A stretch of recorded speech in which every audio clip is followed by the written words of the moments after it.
And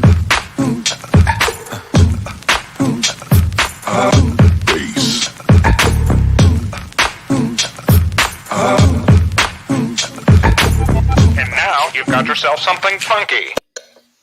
Hey. Fun. We have some different audio. Oh, look at that, Christmas. One person celebrating the holidays right now.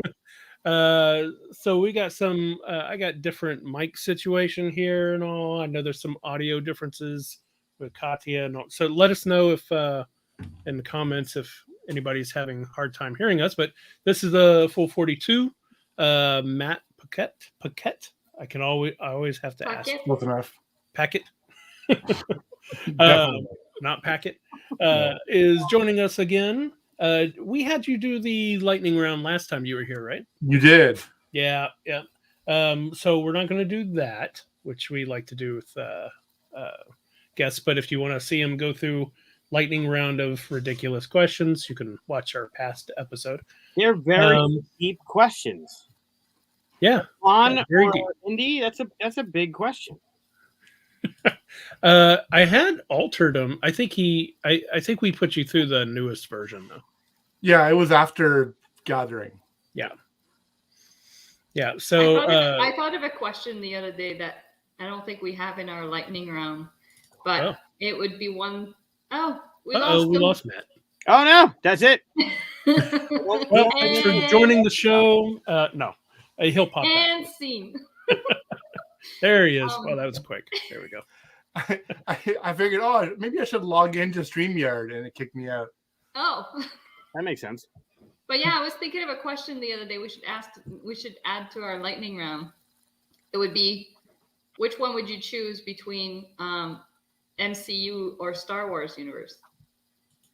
In what relation? Like meaning, like which one's your favorite universe? Oof. That's tough. That is tough. That's allergic to that question. Don't answer. That's a good question. What would everybody answer to that? I'm kind of burnt out on superheroes, so I'll say Star Wars. I'd also say Star Wars. I think they'd be much more. Although with the multiverse now, I'm much more excited about the stuff coming out that's Star Wars based than I am that is superheroes. Superheroes is almost, it's tired. Mm-hmm. Yeah, they came out with like so much back to back. Too much. Yeah, too much. So if the question is saying right now one of them has to stop, which one stops? Or which one gets to continue? Or which one would you live in? Which one would you... see, that's a completely different... Yeah, that's very different. Episode. I mean, if it's which one do you want to live in, then you got the questions of, do I get to be a hero or villain or something in the MCU? Or am I just someone getting crushed by a building that comes tumbling down? Like, I don't want that. Well, and then in Star Wars, is it like before the Death Star blew up or after? Or it's like... Before the Empire, before the dark times? Yeah, there's a lot of... Which Death Star? Exactly. I mean, there's a lot of leeway there, right? I guess basically just you could answer, well, I would like to be on the Millennium Falcon during this time, and But yeah. But if you're asking one of those universes gets taken out of history and existence like it had never been made, which one of those has to be taken out? I don't know. That's rough. I told you it was a tough. That is a tough one. That's mean. That's a mean one. I like it. I like mean questions. Make people think. Maybe we'll have to think about it, and then by the end of the episode, we got to come up with an answer. I think the easy answer is Marvel would go away because you'd be left with DC. So you still have the superheroes and the anti-heroes and the villains. Sure. They're not the same, but you'd still have that fix, right? No. Yeah, left with DC is not an answer. But couldn't you say the same thing of of Star Trek and Star Wars? No. Like people- Oh God, no. I've never watched Star Trek, so I don't know. But I'm just saying. Oh, you got to Or keep if Star we're Trek. including television, I'll say Star Trek. Yeah, you got to keep Star Trek. Uh-uh. Yeah, I'm a Trekkie over Star Wars for sure. I'm 50-50, but if one has to be put out of there, well, it's hard because Star Wars is actively now making better stuff than Star Trek is. Like I like the Star Trek stuff. I don't that's know. being made Discovery right is pretty awesome. now. Discovery's pretty good, but I mean, season 3 was just a cry fest. Every episode, the main character who was raised by Vulcans is crying every single episode. It's a little much, but the new season has been pretty good. He's finding But her humanity. I don't know. Star Trek's done a lot of good in the world too, as far as Star Wars. Where would you put it? 5 or 6? It's There's funny. no 50-50 on this. Yeah, that's tough. We could have done without the emoticons, Mike. Yeah, I'm tipping my yeah, hand. You're showing your Yeah. bias. I'm yeah. tipping my hand. Where would you put it? Oh man, 7. Really? 6. Yep. 6 on a personal note. So I you're- actually think the industry has been changed for the better by 5 by Star Wars. You're not Yeah. 50-50 then if you're on 6. I'm not Yeah. 50-50. No, Chris said he was 50-50, but he can't be. He's Well, 51. you're making me not pick 50-50, so I pick 6. But if you could pick one, then you can't be 50-50. You'd be 51-49. Yeah, that's what I'm saying. I would like to say I'm 50-50, but you're making me pick one, so I went towards 6. Okay. Playing your game. So anyway, this is Matt Paquette. Is that right?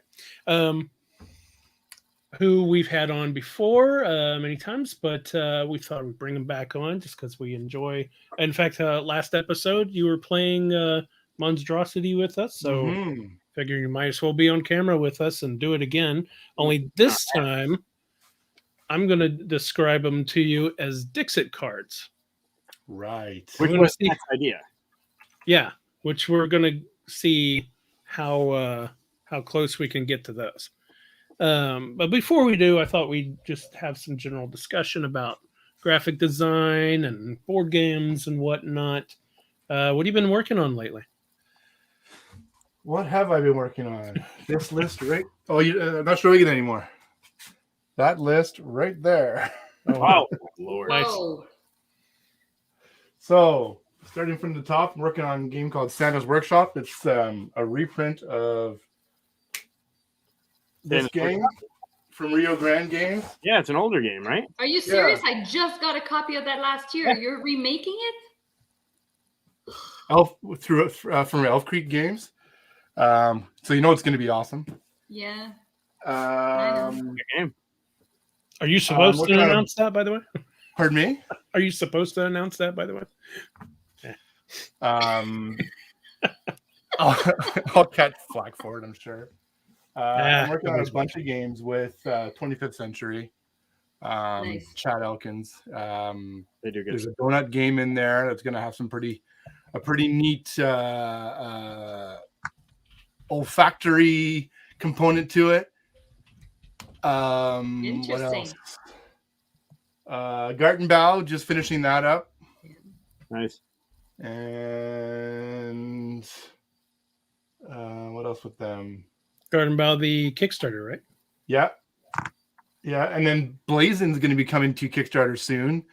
That's a 25th Century title that was did all the art by the art was done by Ian O'Toole.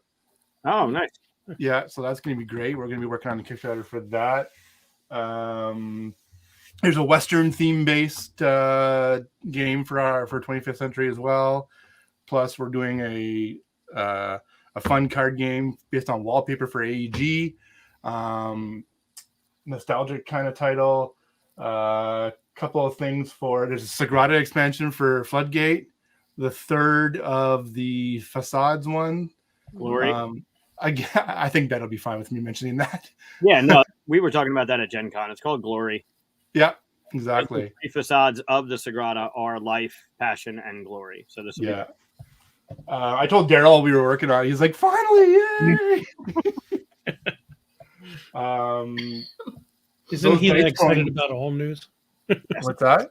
I said he seems excited like that about everything. Yeah, he Every does. picture, he was like, Yeah.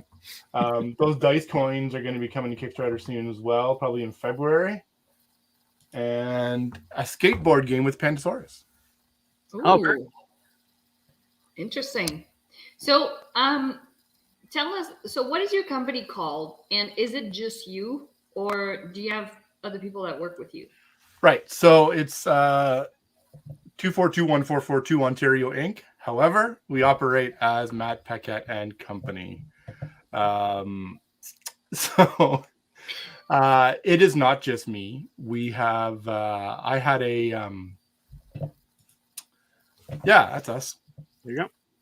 I had a I did a hire in June for the talented designer joined the ranks, and he's very, very good. And we also work with some other freelance and contract designers as well. I'm actually having an interview tomorrow. A young designer in Guelph that I'm interviewing. So Oh, really? That's close Yeah. to me. yeah, Yeah. so I think that's what I'm trying to do is trying to build the team so that we can get more of a well-rounded talent base, and maybe even add some extra availability for time zone, so we can do like work during the whole news cycle kind of thing, Nice. the whole 24-hour news cycle. Yeah, so we're growing. We're in the process of growing. How big, I don't know. I'm hoping this time next year to be about 4 or 5 people. Very cool. Very nice. I just saw the image that you had Bosk in there, Yeah. and I was just showing that I actually have your stuff on my wall. Hold on, let me just show. There it is. Oh, nice.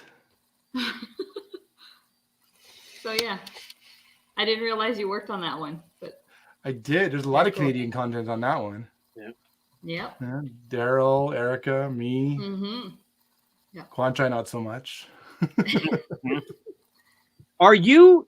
No, it's got to be Quanchai because there's 3 hey, Peter. cover a boss. Hey, Peter. There's 3. Hey, Peter. Peter, Chicago fan. There's 3 characters on the front of Bosk. One is Daryl. He's got the hat on. One is clearly Erica, and there's another one. I didn't even realize. Yeah, I'm curious now if it's you. Hold on. I got Quanchai, one it's here. probably Quanchai, but that'd be pretty funny if he put you in there without. No. I wasn't even attached to it when he did it. Oh, You're okay. talking on the cover? Oh yeah. Yeah, there's Daryl running up the log. There's Erica with the red hair on the bottom, and then there's another like. There's a little. Okay, so it's a little teeny tiny person here. Uh-huh. So Yeah, it's not me. okay, so Daryl is It's you, here. Mike, because it has a ponytail. It's you. Yeah, that's So not. that's Daryl, That's Daryl. He's got. You can see. and then Erica is down here. Yep. And then So there's yeah, I that don't know who that is. third person. I'm curious. I Maybe never it's even Emily. knew that was there. It could be. Huh. I think Or it's it could be one maybe. Quanchai's wife. Yeah. Yeah, would he have put himself in it? I don't know. Quanchai doesn't strike me as the person to do something like that. Right. His inner child maybe running through the forest. I don't know. Maybe. I put myself in my first game. Do I strike Totally. strike you as someone who would do that? Totally. I think your first game is all your different alter egos. What was the Trouble one? Is that your first game? No, Evil Intent, where you play a evil villain, kind of Bond style. I think that says more about you than it does about. Yeah. That's actually, I don't know where it is. You would think I'd know where that one is, but You would. oh, there it is. You can see it in my background right there, the purple one. Oh yeah. There we go. There we That was go. the one with the evil bunny. That when I posted your Yep. artwork, everybody was obsessed with that evil bunny. In fact, you can't see it right there, but that's actually Erin. She has a character in it too because she's There you designed go. it as well. Perfect. Nice. Yeah, one thing we try to do. So we're not. I mean, what we mostly do is graphic design, but I always like. I think I've parroted this phrase several times over the last few weeks, but actually, I just said it to Peter Vaughn like 2 days ago. One of my old bosses when I was in high tech pulled us into his office one day. He's like, "Listen, guys, I want you to be travel consultants, not taxi drivers." So he basically meant like, don't just take people where they think they want to go from A to B. Ask them what the experience they want to create is, and really kind of partner with them to create the experience holistically. What is best for the problem or the whatever the challenge. So that kind of flavors a lot of what we do. Making the earlier you bring us on, or the earlier you start working with us, we can help with the prototype. We can with the iterations of the prototype. We can help with materials development. Figuring out what makes sense for longevity, what makes sense for even like eco concerns and durability and stuff like that. Having worked in a museum, durability, when you have thousands of people coming through the museum every month or a few weeks even, you got to make stuff that's going to last. And that was top of mind whenever I was working on exhibitions there. So I want to carry that through, and then art direction and creative direction, printing consultation, stuff like that too. So and even on from a branding and strategy point as well, we want to get more into kind of helping, really partnering with our clients, and not just being another part of my old career when I was a server, and they're like, don't be an order taker, be a server. Kind of same idea. Yeah, sure. Exactly. So when you work on a game, what are the different facets that you would work on when you're talking about like a typical, like, I don't know, your typical worker placement or whatever? Like, obviously there's the board, there's the cards, but you have to, like, are you actually using the artwork and you're the one putting it all together? Like, Yeah. How does it, like, walk us through a little bit, like, how does it work when you work on a board game? So our process, I've tried to, bringing more staff on board that, that is going to be part of the regular team. You want to create these processes that you can follow for every project going forward. So I really, since June, I really tried to kind of hammer out a lot of that stuff. So, what it looks like is you have the initial kickoff with the client where they take you through the game. And these days, especially, one of the best things that came out of the pandemic, one of the only good things that came out of the pandemic, was the fact that everybody puts their game on TTS or Tabletopia now. And, I don't have to wait to get mailed a copy of their game, a prototype copy of their game, that by the time it gets to me has already changed 4 times. Mm-hmm. So now we get to go, hey, let's hop on TTS, run you through it. And then as you're kind of handling all the different components virtually, you're like, and how big is this going to be? What's it going to be made out of? Is it going to be sitting on the table like this? So that all of that stuff really kind of plays into how you're going to present the information on the component. Something on the table is going to be different than something in your hand. So you want to kind of take all that information, and then I'll parrot that back in a kind of a brief to the client. They'll okay it or modify it, and then we'll kind of iterate that.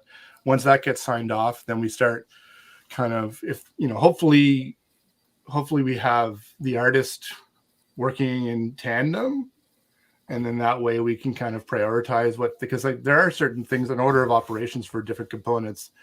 One thing needs to be done on before the other because it fits into that or whatever it is. So having that kind of information beforehand allows you to kind of plot what's that chart called, with all the lines in Microsoft Project? Is it a Gantt chart? No? Yeah, I don't know what it's called. I know which one you're talking about, though. Yeah. That's So, anyways, connected, yeah. so you have all of these. I mean, a lot of this is in theory because in the world of board games, deadlines are a luxury, but that we don't get very often. Yeah. So then once you have the art, like I'm working the Santa game I'm working on right now. Andrew Bosley is the artist on that. Oh, that's awesome. I know, right? Oh, I love hearing that he's involved. Him, Yeah. So great. He's one of them. I think my favorite artists in the industry are him, Jackie Davis, and Mr. Cuddington. Yep. They all have a very similar style, and I love it. And the Miko as well, that has some pretty amazing stuff. But anyways, and then we kind of I have a project management system that I use, and I put everything in there, and I've automated some stuff so that the estimate that I send gets automatically translated into tasks in my project management system. Oh, wow. And it has all the information. Like I did a Google sheet that like a component schema that I fill out for every component in the game based on the information we talked with the client about. And it has stuff like size, how's it used, art and graphic design, one or the other or both. Are there any special treatments on it, like die cutting, spot UV, blah, blah, blah. And then that gets input into the project management system as well, so that if I'm not the one working on it, somebody else can go in there and see all this metadata of the component and say, great. And then there's a virtual link to where the artwork is if we have it. If we don't, there's always links to the prototype materials. So trying to set that kind of infrastructure up to be able to hand it off to whoever needs to work on it. And then a lot of it from there on is just, as Chris I'm sure knows well, it's just an iterative back and forth between the client, and you start off with something very wireframey, and then you add in the temporary art and stuff like that. And I mean, a lot of the times I'll do my wireframe even before the art's done, so that the artist knows what kind of aspect ratio they can work with for their card art, for instance. Because there's nothing worse than getting something back that is like square 1-to-1 ratio, and you have this letterbox thing that, oh look, half of the image is cut off. Great. Yeah. Or even reverse, where you want a big profile and all they do is that big, and you're like, you blow it up so that it's now below 300 DPI. Yeah. Do you ever edit the artwork yourself? Just like try not to. A little bit of sky and I'll be fine. I don't have to ask for that. So you add a little bit of sky or something. You know what I mean? Yeah, I do. Only with permission from the artist. And I only change text with permission from the dev. I've gotten into trouble before, not in game work, but in other work, Yeah. It's like, no, that comma needed to be there. It's kind of thing. One of my buddies works in film in Toronto or Montreal, one or the other, and he was doing a car commercial, and they rendered the whole video out, and there was a comma or some kind of word missing, and it cost them $20,000 to make the change. Oh my god! Wow. New favorite artist. Yeah. Yeah, it's really hard to, like, in your perfect mind as a graphic designer, you have this structure of, if I get the artwork here and I get the design and all this stuff, that it could flow in this perfect process. But how often does that actually happen for you? Because it's not often for me. Yeah. Well, I mean, so just get back to the artwork for a second. Andrew Bosley, for instance, we were just talking about this the other day with Santa's workshop. He's like, listen, if you need to make any changes to this, please go ahead. You need to change the color. I can do it, he says, but I know you can too. So don't feel like you need to wait for me to do it, which is great. So we have that trust, that mutual trust there. And he's a great guy. But getting to your question, Christian, I have to approach every project like it's going to go that way. rarely does it, especially in this industry. Yeah. I'm finding more and more I have to take a front seat and pull the deadlines across the milestones instead of the client doing so. And it's just because for whatever reason, this industry is not a deadline driven industry. It's not it's not deadlines that they share with you openly. You know, a lot of times they'll have these rough dates in their head, and then as soon as they start to get, if it was like a green to red scale, as soon as they start to get orange, they're like, okay, we need to call Matt and make sure that we're on track for this. Meanwhile, I was hoping they would have called me when it was like chartreuse color, which is a green yellow for those people out there that. Yeah, I remember this was years ago. I was asking a client for a deadline. And they said, whatever, a month or two or something. I said, you realize if another client of mine gives me a deadline for 2 weeks from now, yours gets put behind that. And they said, oh, well, maybe about 2 weeks or so. I was like, yeah. Now suddenly the deadline seems important, right? Yeah, it's tough. I mean, it's really tough. I mean, and I was just talking with my business coach the other day too about this. It's really hard.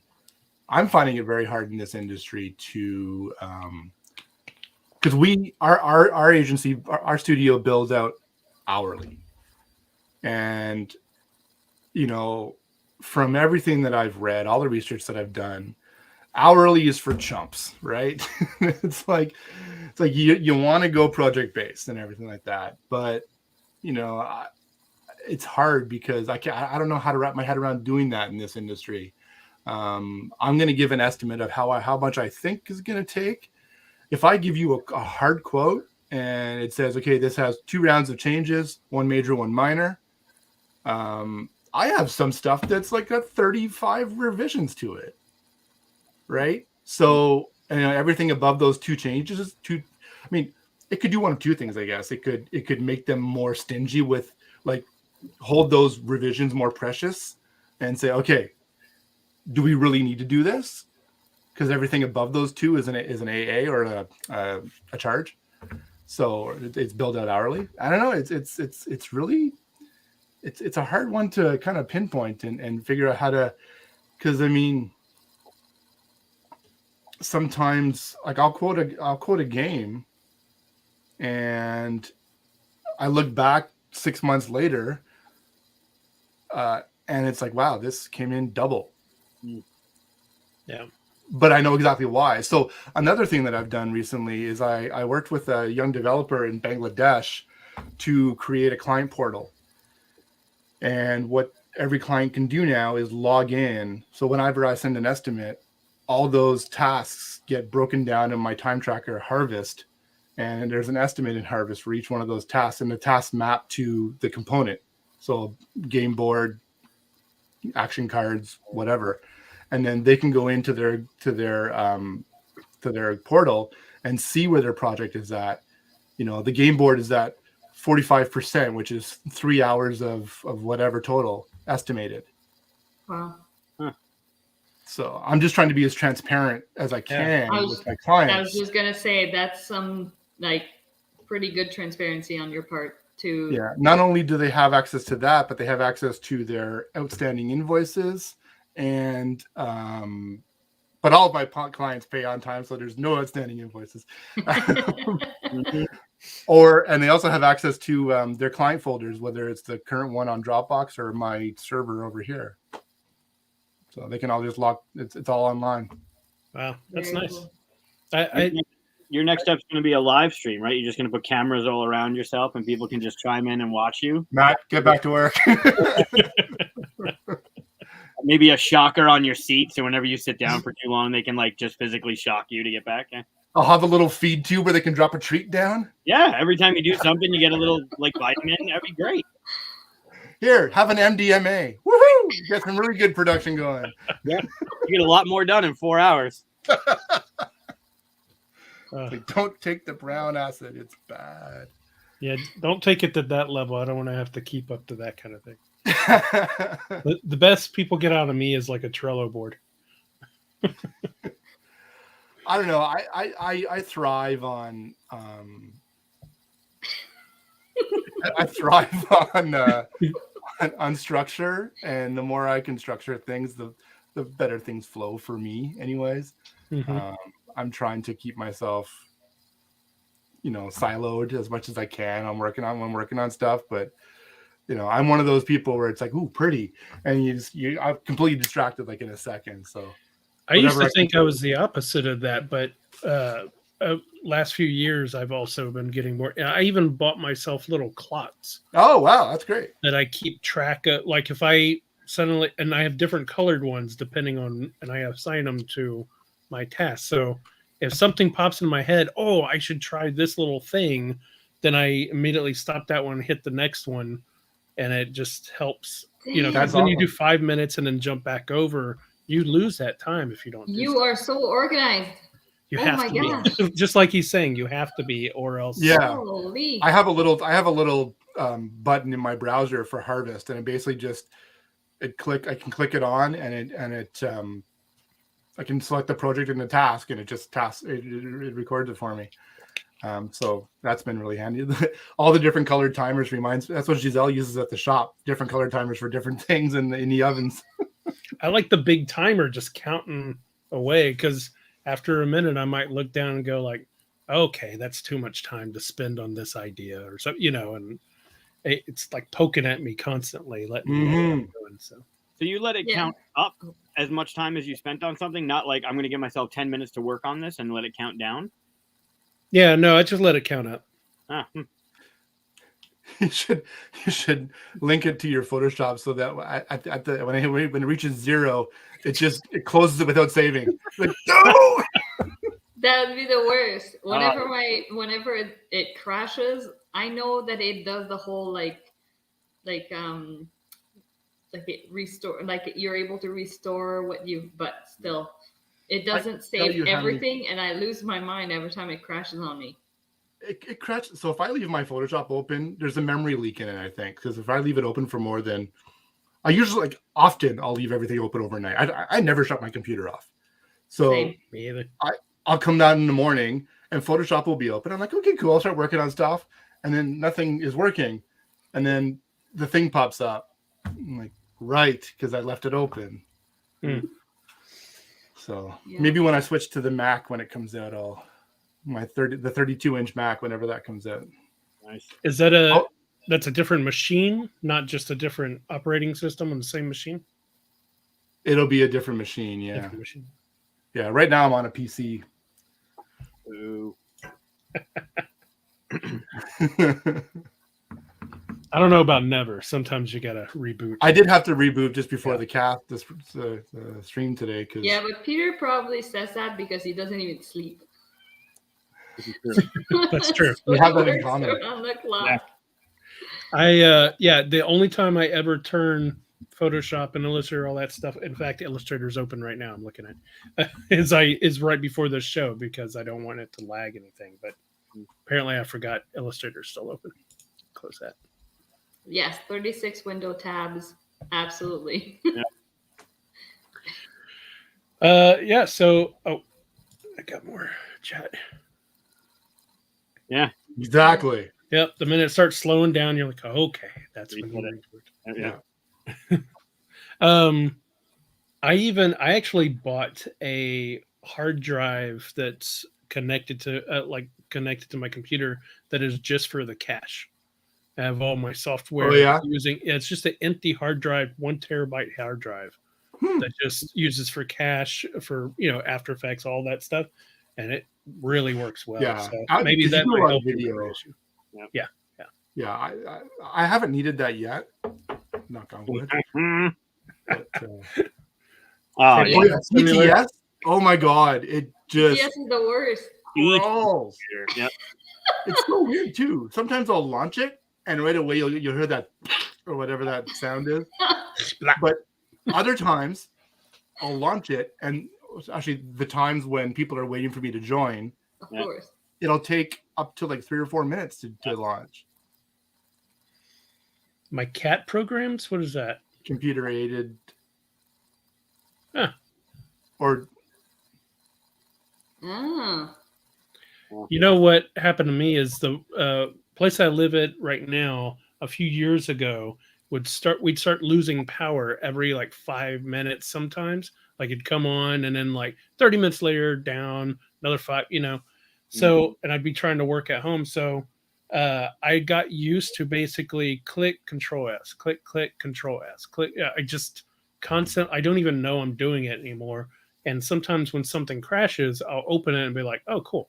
I didn't even realize I had just saved right before it crashed. So You're like me in video games. I save every like 2 moves. It's like nothing happened, but it's okay because I hate doing stuff twice, so I will just save. yeah, I have a UPS down there and one on my server, so I learned my lesson before. I used to have one, and it didn't work for me. So I just had to buy. I bought one years and years and years ago, and the battery. I replaced the battery once, and the battery just died again. So I'm like, you know what? This is my livelihood. I got to do this. Yeah. So I should get one, but I hear you. like I said, it stopped working for me. So I they're about. I think I paid about three or $400 each for them. It's not bad. I mean, they're APC, so it's a good brand, and they're heavy as all get out too. Yeah. It's just lead, right? Yeah. So since you work on a lot of tabletops, is there a game out there or 2 or 3 or games that you've noticed that the graphic design was done exceptionally well? One that's not yours, but oh Christ, a lot of them that aren't mine. Yeah, but yeah. like some that stick out that you think like this was so well done. Sure. None that come to mind right now, but yeah, let's see. Put him on the spot. Of course. Yeah, on the spot. He's on the show. Turn around and look away. I'm looking at my collection. I'm even trying to think, like, there have been several times where I'm like, ooh, who did the graphic design for this game? And I tried to look it up, but I can't think of any. The last time I looked up the graphic design was in protest, like, because I wanted to complain to them, but I can't think of anybody the last time I looked it up to be like, oh, I want to know who did this. And they're not usually credited on the back of the box anyway. So. It's really strange. It's just in the rule book, right? Most of the time. If you're lucky, yeah. I did notice that BGG, the website now has a place for graphic designer. I don't show up on any games anymore because they usually used to have front billing because I was under artist, but now it's under graphic design. It says Matt has worked on 4 games.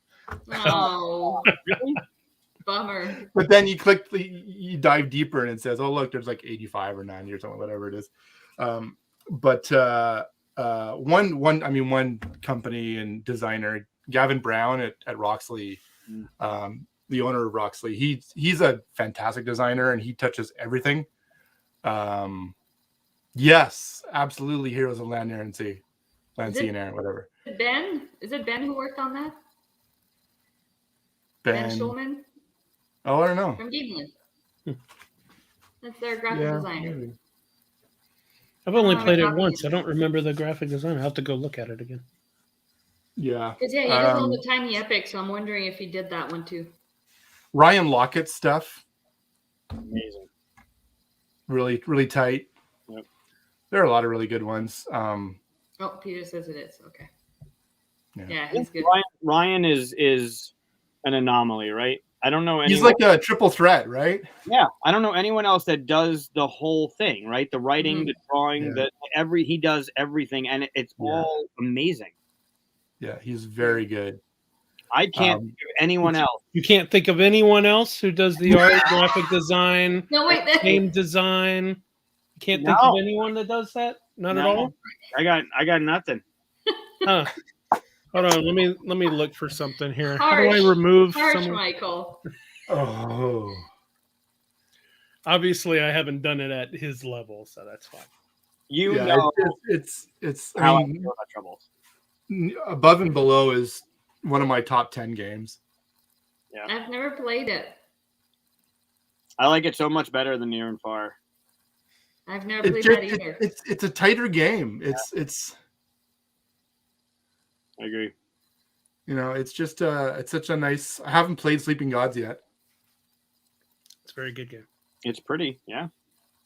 Although Peter disagreed when we played at BGG. He didn't enjoy it. He's mentioning Campaign Trail. Which one's that? That's one I did, so maybe that's why he's bringing it up. He's being nice. He's throwing you a bone. Yeah, A little treat. I appreciate it. Mhm. You know how I feel about Troubles. It's one of my favorite games ever.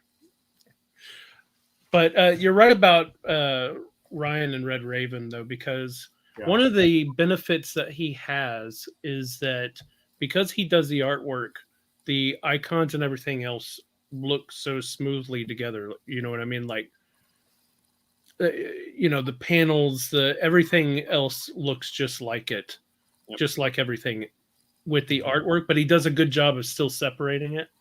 Yeah, because he understands. The background versus the actors on stage, right? Mm. There's the set which sets the scene, and then there's the things that have to stand out for you to be able to know what to interact with, and then within that there's all that information hierarchy business. Yeah, because otherwise you're constantly going back to the rulebook trying to figure out what the icons are, what this thing is. Yeah, that's a really hard. It's so hard because especially these days where there's so many localizations of games, to constantly rewriting the rules, the text on things, every different iteration, every different language is really difficult. So this trend of creating a language, as much of a language independent game as you can, is, in theory fantastic, but can be a real issue for information design. Yeah.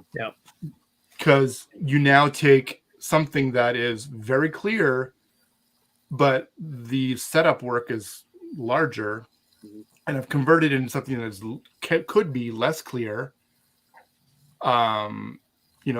Ultimately, what's serving the game best. Now, as far as I know, you haven't done any game design yourself. Have you ever done so, or thought about doing so, or? No interest whatsoever. Wow. Oh, really? Huh? Nope. One of the reasons why I ask is because I found its graphic design has actually helped in that way, because I'll write a card that says, this turns into this unless this and this and this and this and this, and all these extra little rules. And then when I go to make icons for it, I'm like, ooh, I gotta make this a little more elegant, and I'll cut it down, I'll condense it, which helps the game design itself.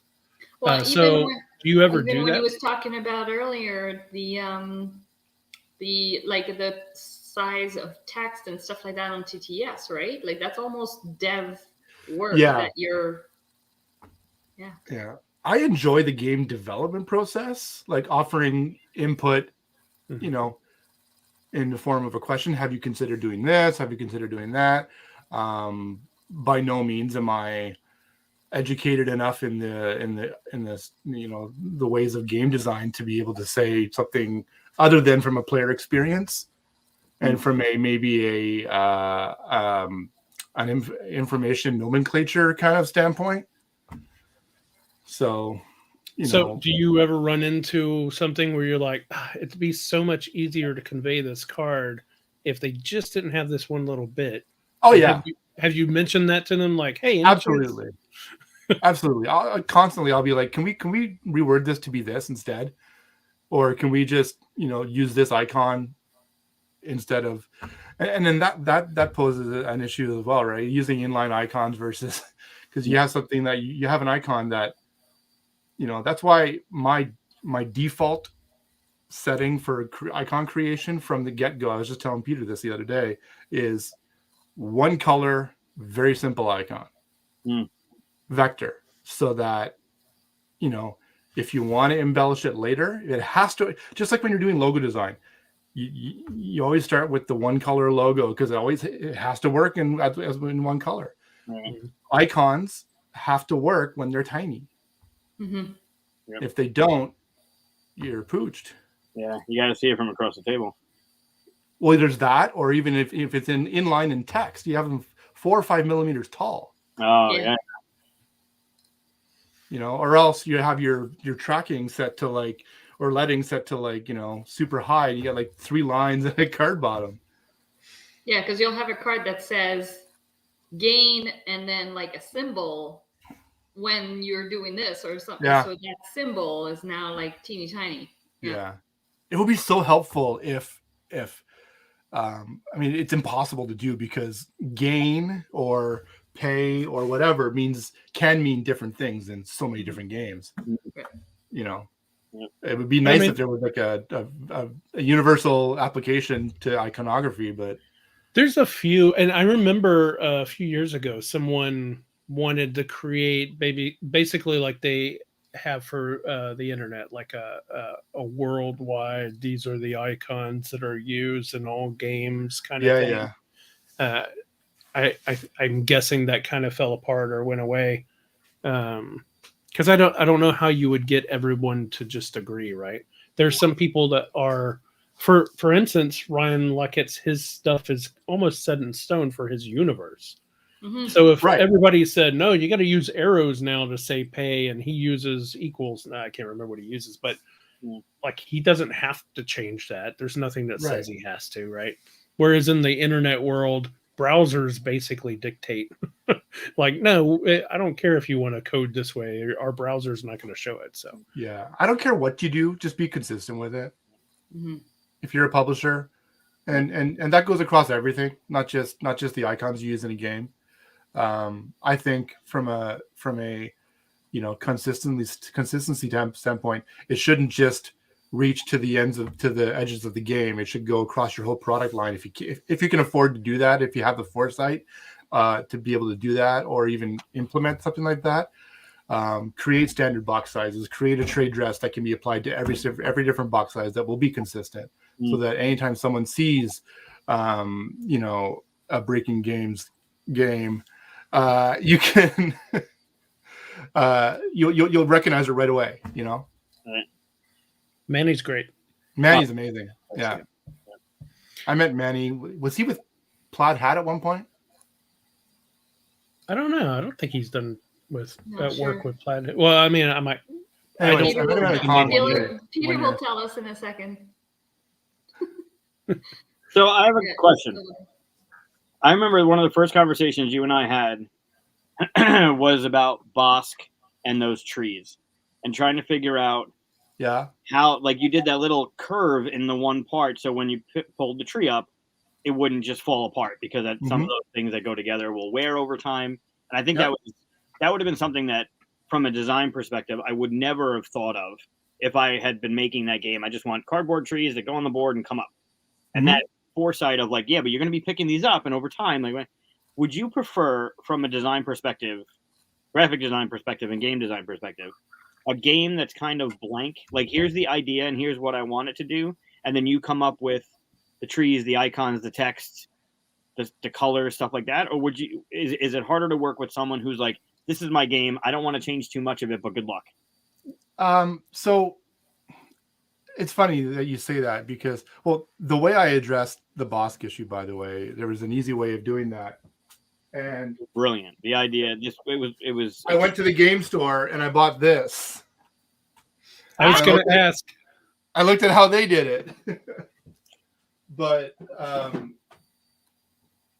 you know, I was just thinking about this the other day when I first started in this industry, or even as a designer or whatever. When you're green, you're more of a taxi driver than you are a travel consultant, right? And the more I do, the more comfortable I get, the more I feel I have to contribute. The more confident I feel in saying, now hold on a minute, you know, you're giving me the solution, and you just want me to execute. And what I'm trying to offer with the studio is more in the terms of let us try and help you find the solution, versus just being an extension of your arm so we can execute for you. Okay. a lot of this, I've kind of come to being a lot more comfortable thinking this way. I've been listening to a podcast lately, and it's called The Crazy One. There's this design thinker named Stephen Gates, and he has a lot of really great things to say. He's worked for big companies. He's done work for Apple. He's done work for W Hotels and all this stuff. And he's, people hire, especially for what I'm trying to do, people hire us for a reason. And if we're just going to give them what they ask for, we're doing them a disservice. In the end, if it doesn't make the game better, I'm all for, the game designer might have a better idea, of course. But to come to the table expecting it to look like exactly what they thought it was going to look like, then that might be doing the game a disservice. If you're the designer, if you're the publisher. I think in almost any creative aspect, if you have a team of people versus one person, it's usually more beneficial for the project, right? Sure. As long as that team can work well together, Yeah. I mean, that's it, right? I mean, it's tough to, sometimes we've all run into the people that are my way or the highway people, and that doesn't help anything. Yeah. If you can work with people who can remove their ego from a project and care more about the end product, that's the goal, right? That's the main thing. By the way, you were asking if Manny had a hat, but maybe I'm thinking of somebody else then. Peter's got the extra information there. Your Michael's comment about Bosk made me wonder. So do you, when it comes down to like tools and like the shape of components and stuff like that, like how involved are you in deciding like, okay, so we're going with this size of tile, we're going with this shape of tree because like when it interlocks, it's not going to fall apart. Like how much are you involved in that part? From a functional standpoint, there's a great, I think we get leaned on pretty heavily, which is great. From a conceptual standpoint, the less, like I was saying before, the less talk of what it should look like, and the more talk of this is the kind of feeling I'd like to convey is better. That probably wasn't a cohesive sentence, but whatever. So, I mean, and also there's a few things like, the punch board's only so big. The I'm sorry, we don't have, we can't ask the players to disassemble and reassemble all the trees in the box because, the box is only this big. So we're going to have to come up with something else or whatever it is. There are those kind of constraints that will determine what options are available to you and what aren't. But, the more that, I mean, a lot of the onus is on us as a creative supplier and partner to pose the right questions. If you pose a question that basically just gets the answer that they want to give you, like it should be a 1984 VW Beetle. Okay, why are you saying that? Versus I really want a nostalgic piece of the 80s to really be used in this. I don't know what it is, but this is the kind of feeling I want to invoke. Mm-hmm. Awesome. And it's a this takes place in Tijuana. Perfect. And whatever it is, because that's where a lot of the VW Beetles are made right now, I think. I don't even know if they make them. Or in Mexico, anyway, somewhere in Mexico. But anyway, so weird. Yeah, I mean, and they're still being made to this day, I think. The bulbous ones, kind of thing. They're still making. I want one. I think so. Cool. But anyways, did you say you had one, Katia? No, I want one. Oh, you want one? As designers, as creative things. people, I don't love being told what okay, here, can you make this? Can you just, here's the sketch I did. Can you just make it look like this, but better? Yeah. That's not fun for me. Yeah. When you That's say- not, that's that's not- not, when you're green, you were saying earlier when you're green, that's kind of what you do, right? Here's the thing, make it. yeah. Oh, look, you're happy to get to work. Yeah. You're happy to get to Yeah. work. And now I'm even contemplating with some clients that I have that might lean towards doing something like this, pushing back a little bit, saying, I appreciate the direction you have on this. You know, because I mean, we're not the cheapest around. We're not the most expensive, but you know, part of that value for money is the other stuff that we can offer, not just pixel crafting. Right. Wow. It almost makes me think of like when you go somewhere to get a tattoo and then you have this idea in your mind and you can either say, this is what I want, exactly like this, and the tattoo artist is going, all right, fine. And so they're gonna maybe tweak a couple things so it's not exactly what you brought in. Mhm. Or you give them a concept and like, yeah, I want it to, you know, kind of have this feeling and this thing, and then they'll make something and it blows your mind. And when they finally show you the drawing, you're like, oh my God, this is 100 Yeah. times better than what I had envisioned. Like that Yeah. to me seems very parallel to what you're describing in your job. Totally, because when you go somewhere, like you're not coming to us and asking for a Whopper. Mhm. You know, the Whopper in San Diego should be the same as the Whopper you have in Austin. Right. But you're coming to us because we're going to offer a solution based on your needs, not execute the solution you already have in your mind. Right. You know, so it's there are times where, I mean, it's funny, like there's the whole 10-80-10 rule, right? Where it's like 10% of the time, here, take this project. I don't care what it looks like, but set it in, you know, fantasy and or you know, futuristic space opera, whatever it is, go. And then 80% of the time, there's more structure, there's you know, more checking in, more kind of art direction. And then 10% of the time, it's like, do this. Oh, okay. Right. So you have that range. Sometimes time is tight and you're like, you know what, just change it to this. Yeah. Well, also you're putting your name on it too, right? Like if Yeah. someone approaches you like, do this, and you're like, no, this doesn't make sense from a UI perspective, doesn't make sense from a feeling perspective, like you're missing it. You need to be able to kind of push back and say, yeah, but this would be better, not to shit all over your project, but Yeah. So, I mean, go ahead. I was gonna say, all my clients that I work with, I consider friends before clients. So I have no problem pushing back on stuff like that. Sometimes to the point where I'm blue in the face, but at the end, it's their product. sure. Well, you have a hell of a What track does- record. If you look Sorry, up, what does that mean, blue in the face? I don't understand what that means. You're holding your breath, Okay. waiting for them to change, and they I never see what do. you're saying. So there's a question.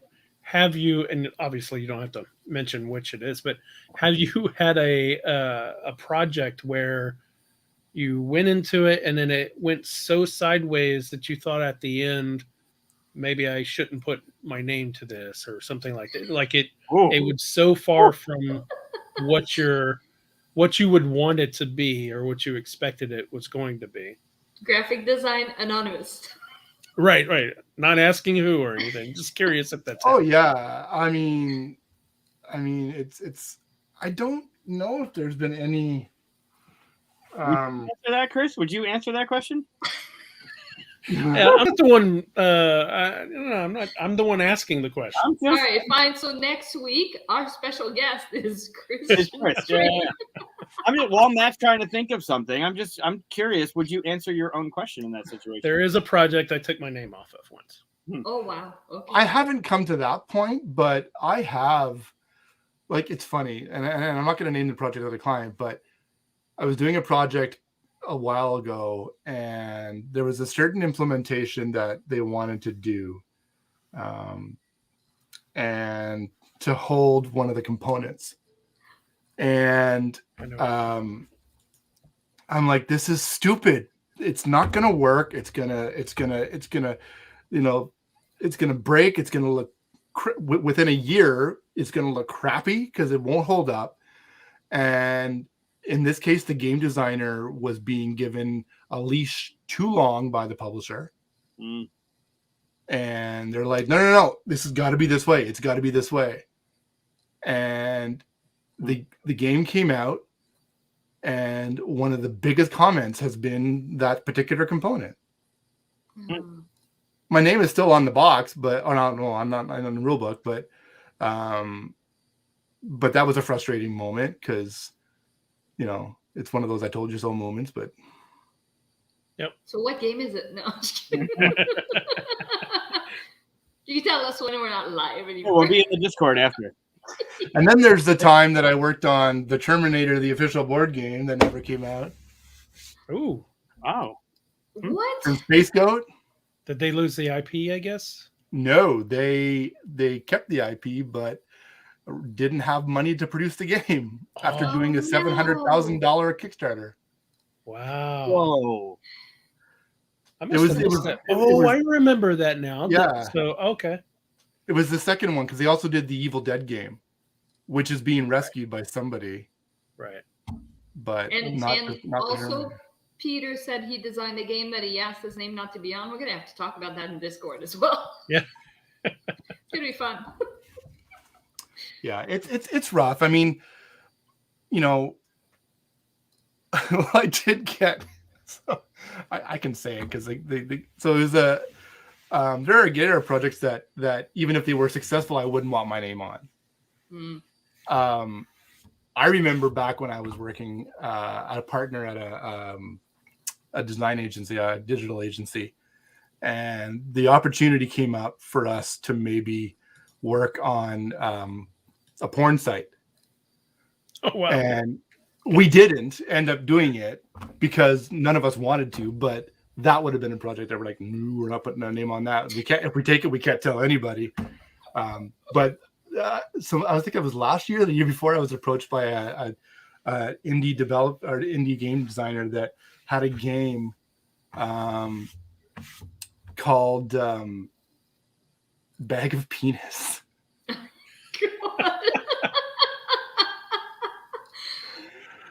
And it didn't. So he put it on Kickstarter. I'm like, I appreciate I said the production quality looked pretty good. It did, but I'll have to pass. I appreciate the offer.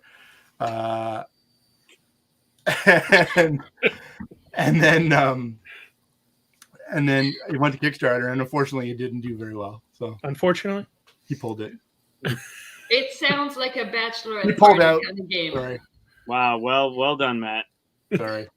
I like that you said the production quality was well done. Like there was a lot of It research. was. I was really surprised, actually. Sure, I'm sure there We was. had like little resin figs. Resin. You might assume what they were. That's funny. Yeah, that's what Yeah, it it sounds was like. It's a funny. bachelorette party game. I wonder how often I was also approached once when I was younger before board games, but as a graphic designer to do a porn site. I said, no, I'm not getting involved in that. Yeah, I wonder how often that happens to graphic designers. I don't know. Probably because a lot of you turned it down. Probably. Back when I was working at the Hard Rock Cafe, one of my other server friends asked me. One of his buddies was getting married, and they wanted to get lanyards made, and he wanted me to use like porn images on it, and I did. But I'm like, and even to this day, I look back at it, and I'm like, oh, what was I doing? It was just. Oh my god! It was distasteful at the time, and it's just even reprehensible now. I Is don't your know. name on the lanyard? Oh God, no! Oh, okay. This was just like a bachelor party thing that they went out to the bars Cross with. right here. Yeah. You know, Okay. it was embarrassing, but At least it was a bachelor party, and exactly. It wasn't. like yeah. one copy, my name's not on it, and nobody would ever know that I did it, except for now. Except for now, yeah. I can show you a The whole screenshot. internet now. No. Yeah. No, you can't show us. not live anymore. No, I shredded the files. Great.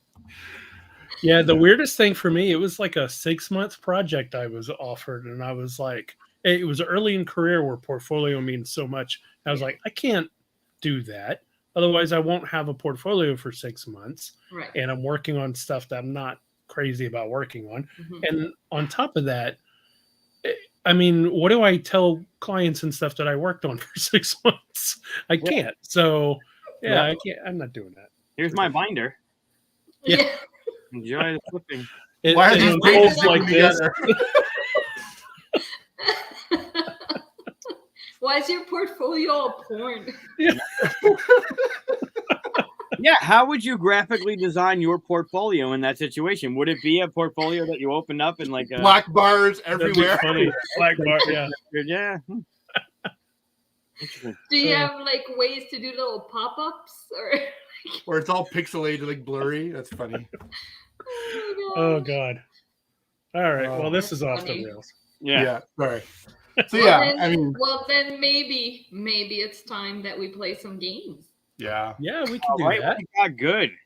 Pardon? Almost had Chris and Matt working on a porn site together. Come on. Damn it. So find a card in the game Pinpoint that has a question related to. Oh, I'll do it. You want me to stack the deck? I could do that. Oh, So yeah, we're gonna play some games. Last week we played Monstrosity, I think the robot version, right? Mhm. And was it Matt's suggestion that we do it by Dixit cards or Yeah, this is all Matt. What's about to happen is all Matt. Katia's? Or well, Matt was playing with us, and we thought Wasn't it'd me. be fun. We thought it'd be fun to use Dixit cards. So I'm going to the way this works is all three of you need to have something to draw with. When did hold Pinpoint- on. Where's Pinpoint? Wait, I know what's in here. You knew this was coming. When did Pinpoint come out? You know, I knew that that Pinpoint was coming, so I got some lined paper. I forgot we were going to draw stuff. So what I'm going to do is, if you're not familiar with Dixit cards, there's some weird imagery on this stuff, you know, and I'll do it where it's not blurry too. And what I'm going to do is I'm going to give myself 60 seconds. 60 seconds sound good? To describe the image that I'm looking at. And these guys are going to draw it at the best they can. Are any of you familiar with Dixit? Nope. I've Yep. never played it. Played it twice, like 5 years ago. Oh, okay. But you're not super familiar where you're like, if I start describing a card, you're like, oh, I know that. Oh God, no. Okay, good. I don't know, Matt, because last week when Katia was describing those robot monsters, you were pretty spot on. It was. I didn't win. I didn't win though. But your pictures were pretty amazing. You got really It's close. So I think it was like, Yeah. It's because I was good at describing. I mean, you can go that way if you want. yeah, maybe. All right. So what I'm going to do, I'm going to give myself a pass on each one. And the reason why, like if I look at a card, I can go pass and grab a new one real quick. The reason why is it might be something so basic as, here, let me change my focus here so you can see it, as just like a boy looking in a shell. And Okay, that's sure. not enough to be, you know, interesting, basically. So I'm just going to give myself one of those per image, just because I want. All right, so everybody got something to write with. I guess sure we'll. like that there's no erasers on those. Whoops. Why don't we do this 13 times? Is that what we did last time? 13 rounds? If you do I don't remember. I think I did 9. I don't 9? remember. Well, then that way you could get a 3-way. Let's do 10. So we might not. That way we can break a tie probably. Sure. All right. So I'm gonna give myself 10 minutes here. 10 minutes. Sorry, not 10 minutes. I was looking at the number 10. So what is it? Is it 60 seconds and then 30 seconds after for us to finish? No. Didn't No, we talk I'll about just that be last the- time though? I don't know. You'll be drawing while I'm describing it. No, I know, but didn't we say last? Anyways, that's fine. We change the rules all the time, Matt. Yep. It's All like, right. you know how Chris explains the first 20 seconds are going to be him just humming and going, okay. See, you say stuff like that, and it makes me do What? it even more because Yeah. now it's in you're in my head, Mike. He's Well, got so- the yips. I'm playing So at against some two artists point- here. I'm playing against two artists. I need as many opportunities as possible. At Okay. some point, though, Michael, you're going to have to play the monstrosity and be the one describing so that you know how it feels. Sure. I'm in. All right? Yep. Sounds like a plan.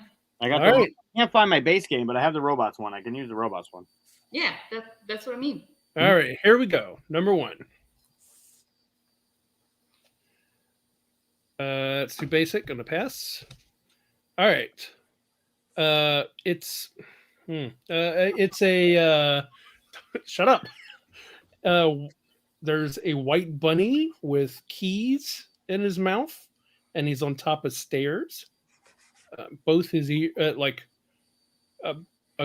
one of his ears is up, the other one's sideways, and behind him is like the gate to heaven, and like some clouds. It's real tall and thin, the gate.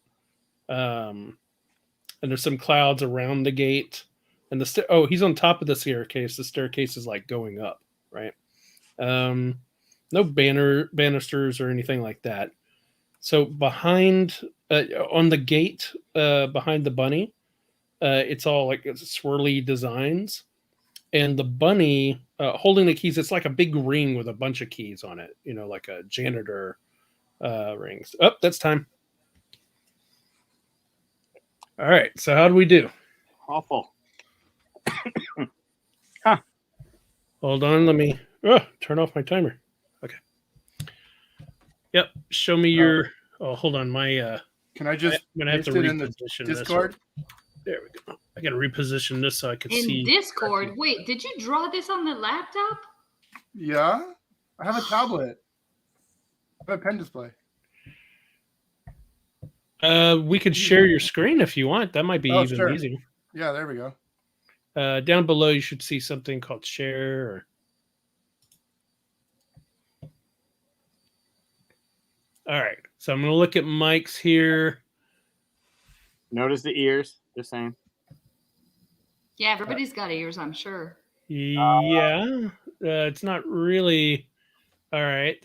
And then, so Mike's got the position of the rabbit correct. He's at the top of the stairs. Yeah, you know why? That's because you fixed that like halfway through. No. And let's see, Matt's. He's at the bottom of the stairs as well. That's a cute bunny, though.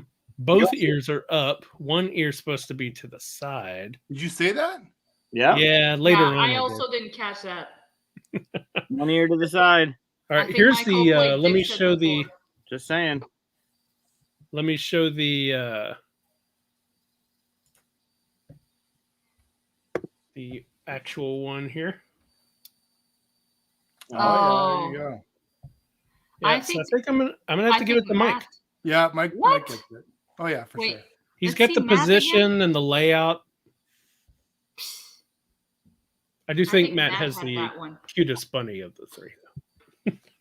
I spent way too much time on that one. Straight Oh, up. I should mark Okay, this down. so remember last time you were complaining about the drawing boards of monstrosity?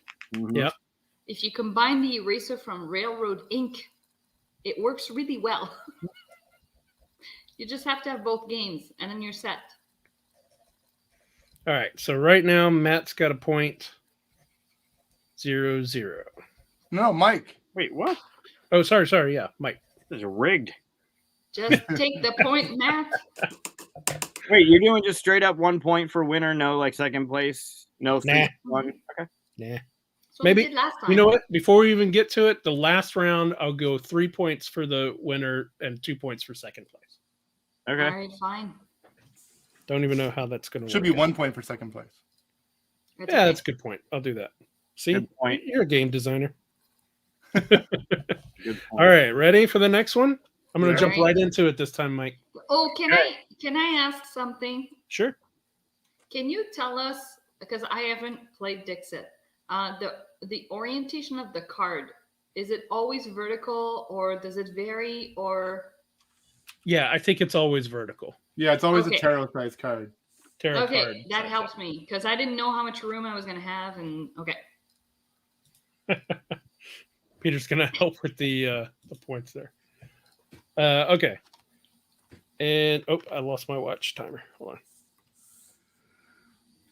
Okay.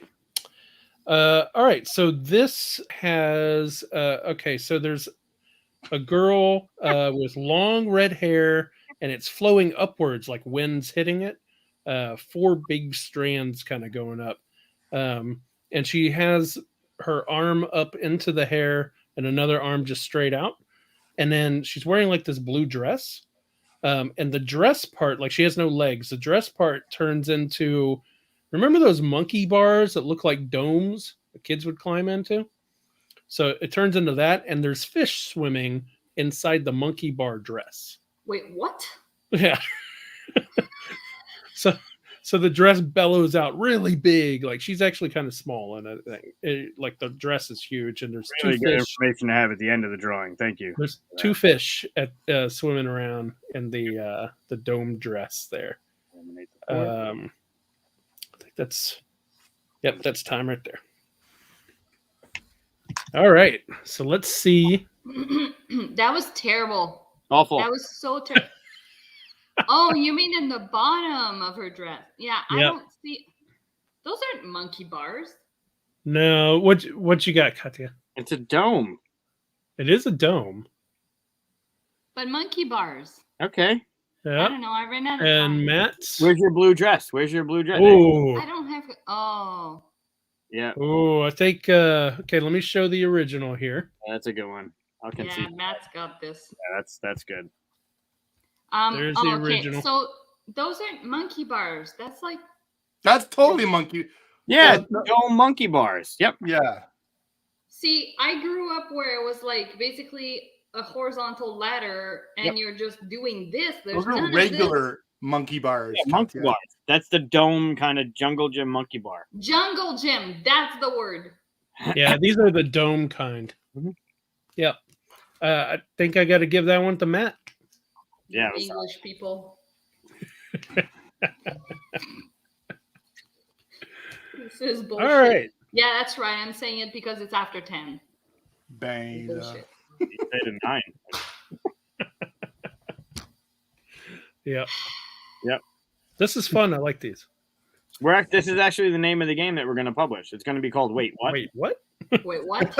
It, Monstrosity. What is monstrosity on LSD? Yep. Yes. Correct. You need a It's concept. it's a triple game design, and then we already have our graphic designer. Yeah, we're Oh good. no, it's the monstrosity. What dreams may come version. Ooh. Ooh. Does it There come you with a tab you eat in the game? Or Jacob's Ladder version. Oh, that's too creepy.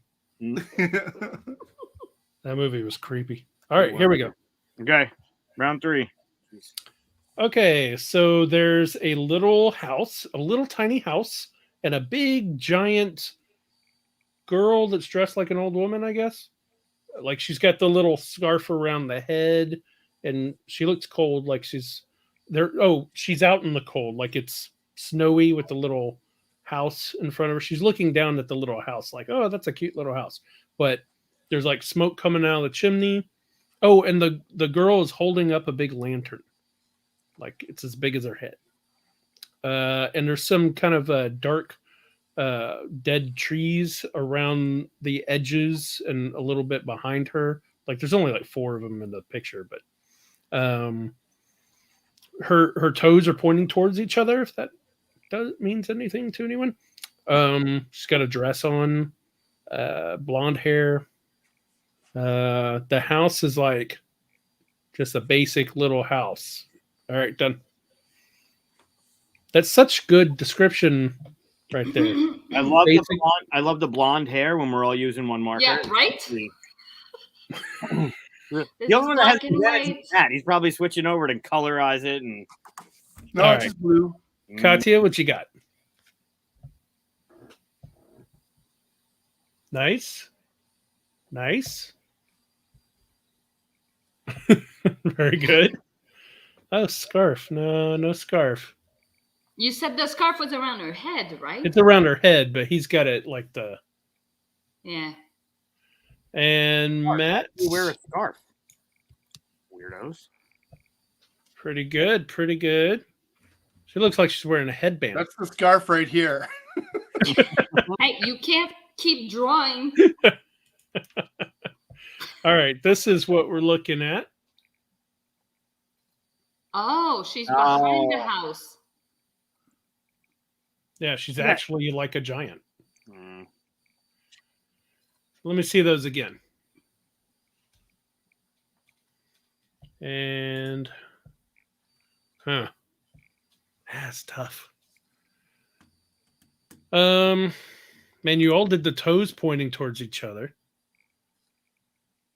All smoke from the house. And I'm having a hard time with this one. I think I'm going to go Katia. Ooh, thank you. I like the lantern on that one best. Looked like Oh, the house was no, up. I don't like that. That evens it all out. Now it's 1-1-1. Yeah, but that's why you went with 10. You did that on Mm. purpose. Don't make it so hard for me to decide. I don't know what Had you score. done the scarf properly, you would have had that point, Michael. I don't know what score Peter's doing here. The woman was not looking down at the house. I test. The house was up on a hill. There's no way. It she- was really close. I had to think. Well, in all fairness, I drew the house first.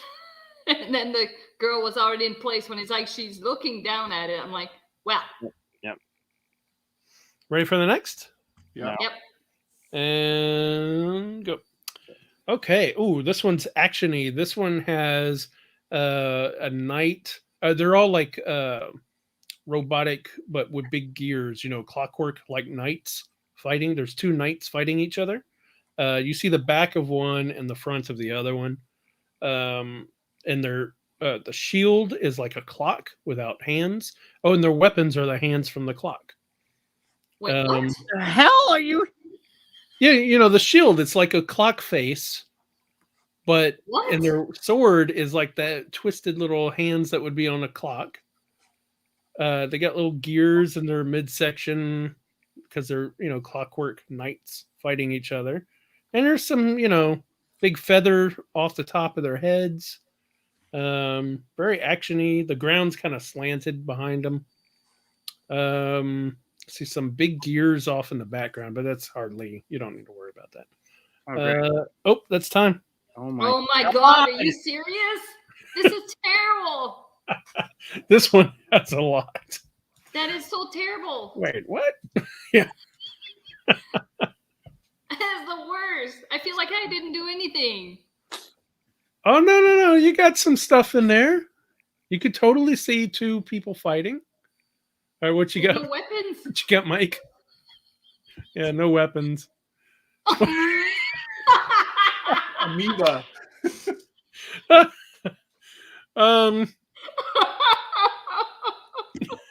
Okay. Oh my God. Ooh. Was giving- Oh, Matt, I hate you. That's Ooh. not fair. Oh my God. Wow. All right, here's the Oh, that's not original. even fair. What the hell? You see what I mean? Like they got the Yeah. clock face and they're using the hands as the weapon. Oh my god. Got the gears in there. All right. Well, Matt gets this one. Yeah, I think it's pretty obvious. Matt's Pretty got that one.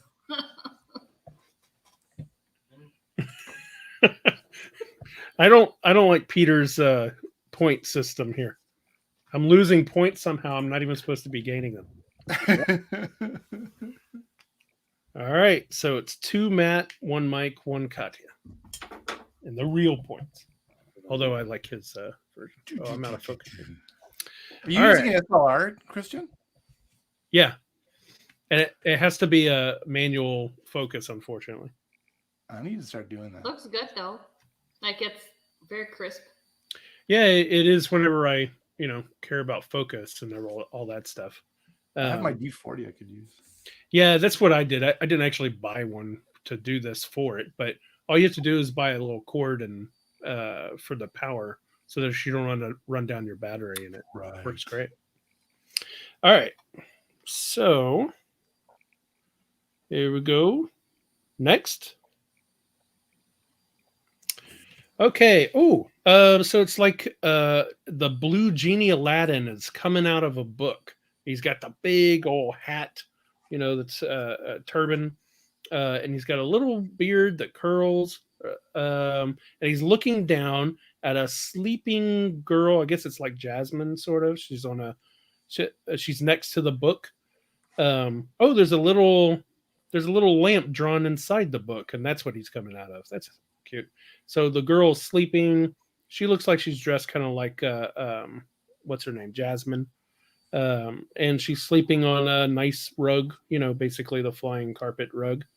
The genie's got his arms crossed, which I'm sure you wish I had said earlier. Yep. And let's see. I guess the carpet's a little wavy. Oh my god. Let's see. It's got some fringe off the top. Oh, that's time. My lord. I like this one. This These is a are nice one. Whose idea was this? Was this Matt's? It was somebody's. All right. Cute. What you got, Mike? No, What I is like at the beard. bottom? I like the beard. What the hell's at the It bottom? looks like he gave up on the girl, sleeping though. on a rug, a wavy rug. Oh wow. Okay. I see it now. And Matt? Clearly, a girl sleeping Ooh, on a wavy rug. he looks pretty grumpy. I like how you does. just went, crossed arms, and just drew it right over the. I like Yeah, the that's what lamp. I I did like too, the lamp to yeah. the book. The lamp to the book adjustment's really good. Yeah. Yeah. Kind of like All my right, here's- crossed arms. Here's the. Here's the original one. This should be good. Oh, come on. I'm so close. Yeah, you actually have like the best layout. Yeah. Yeah. Yeah. I think I'm gonna have to give it to Katia on that one. I think you should, because I don't think I You know can what do might this be again. helpful is if you said the angle of view. Yeah. All right, I'll give that a try. That was kind of what I was getting at with the orientation. You Your have the turban right is much hat. better than mine, Mike. Good hat on there. I like the face. You know what lost it for me is go down to the girl. Well, originally my genie had his arms out, and then Chris was like, "Oh, his arms are crossed." I'm like, "All right, well, that's what we're getting." But go down, look It's at like- the girl. Yeah, that's Look where at I the was little like, Zed. Zed. Those are cute. Yeah, the girl sleeping on a wavy carpet. I mean, it's pretty clear to me. I don't know what you guys are looking at. all right. Just don't She's teach your child sleeping how on to a draw. spaghetti noodle. Like, I am definitely not an artist.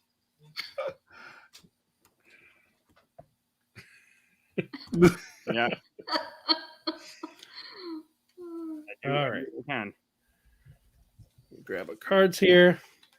Getting ready for the next one. Am I out of focus? No. Round 6. What is it? 4 to 1 to 1? No. It's 1 to 2 1? Katia, 2 Matt, and 1 Mike. Oh, there you go. All right, ready? Good thing the round 10 is 3 points. All right. Oh, there's a lot going on here. We are looking at a landscape, but a woman's back to us. She's kind of looking off to the side, so you see the side of her face. And she, again, has like a scarf around her head, but like a little brown jacket. She has her hands in her pockets. She has striped knee-high socks. And there's some luggage around her feet. One bag behind her legs and one bag in front, and like a bird cage with cloth over it. And she's standing in front of train tracks that just come to an end. They're kind of curved in front of her, and then they just stop. And the landscape behind her is all desert, so it's just a straight line. And then you've got like a few little mountain. What are those things called? Little, like they just jut up from the ground. Mesas. Mesas, that's it. With a couple little clouds. You live in Texas? You don't know that word? They don't have mesas in Texas. what? Oh. What? What's a And mesa? time. What? What? What the? the hell are you talking about, man? A mesa. Yeah, it's like I think that's more like New Mexico, Arizona kind of stuff. Mhm. In the desert, they have just like these big brown, stone structure. Basically, mountains that got the top cut off. Yeah. Oh. Clearly, what he's talking about are these things right here. Those Lines? Like that. Yep. Like that? Yeah. Sort of. Yeah. That's the Avengers Tower. What are you doing? Oh, I should have said something like the Coyote, like Roadrunner Coyote World. Yeah, something that kind like of thing. that. Well, I'm leaving it, even though it's an Ooh, actor. that's nice.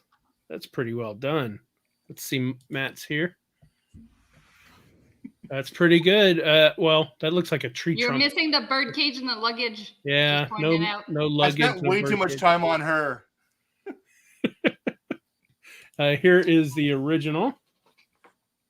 Oh, come on. Yeah, yours is almost dead on.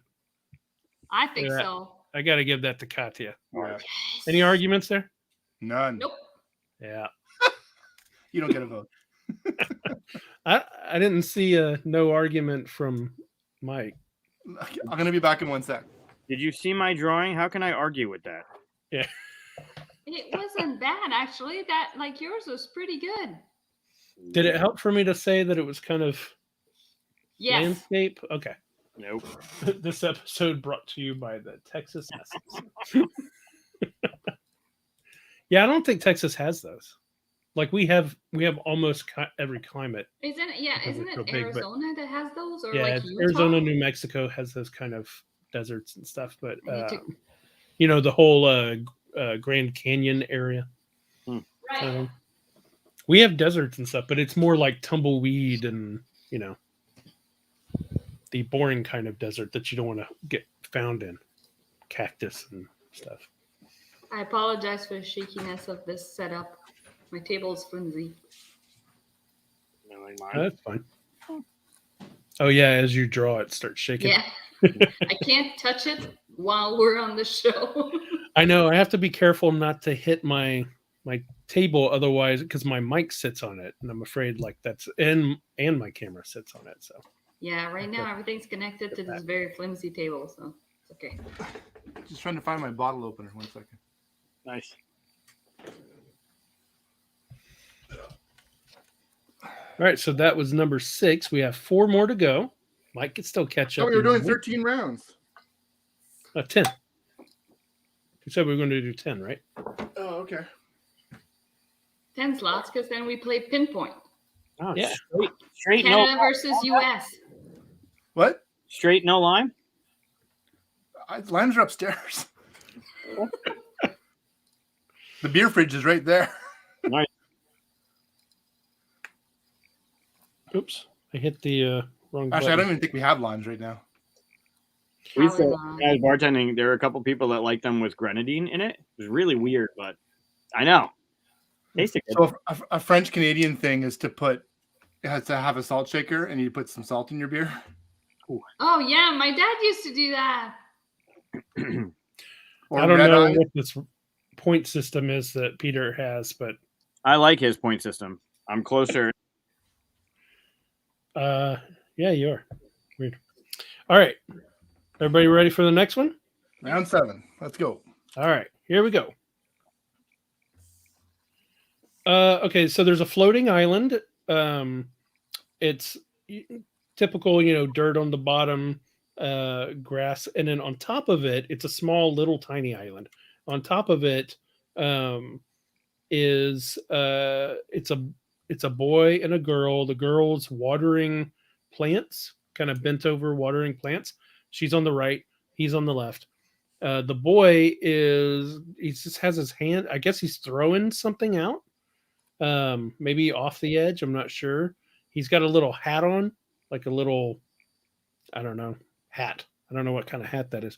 He's got something in his arms, but I can't tell what it is. Maybe like a black pillow. And then, there's pages coming off of little tree vines that are coming up off of the island. I guess that's what she's watering. Little What's vines are coming coming up, and there's like pages, like, book pages coming off the edges instead of leaves. Sure. Oh no, that's time. Oh my dear I God. forgot the my boy has goodness. suspenders. No, you can't describe after. I just forgot that part. That's all. All right, what we got?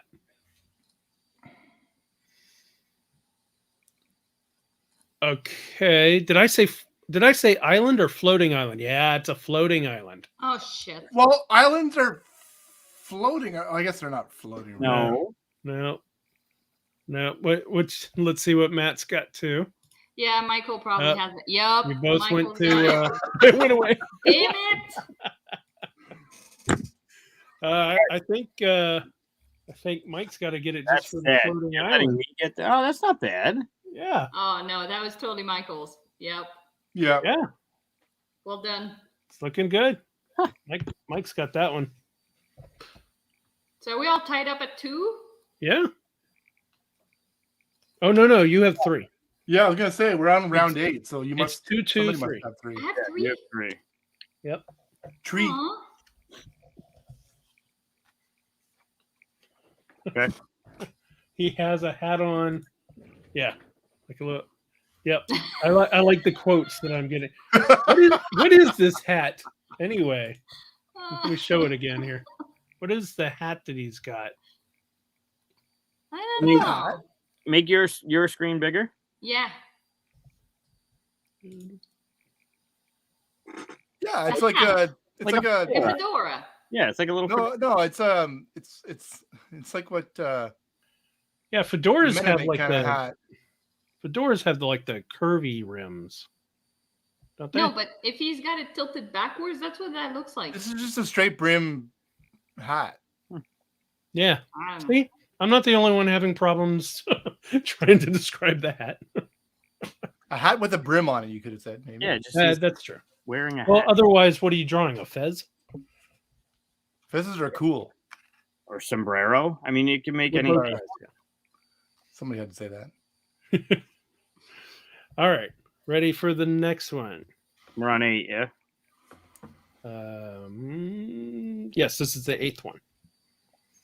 And okay, so we're inside a child's crib, and he's playing with blocks. It's a boy. He's looking down at the blocks. He's got 3 blocks. They're stacked on top of each other. Bigger one at the bottom, then smallest one at the top. And looking down on him from behind him are like monsters, 3 monsters, fuzzy, kind of cutish monsters. One has like little horns coming up, and the one with the horns is taking the kid's picture while he plays with the blocks. He has a little stuffed animal next to him that looks like a raccoon, and that's also next to a block. The ground is kind of curved a little bit, like you're looking in a fisheye lens. I don't know if that helps or not. Nope. Probably would have earlier. The monsters, basic 2 big eyes and big nose. And that's time.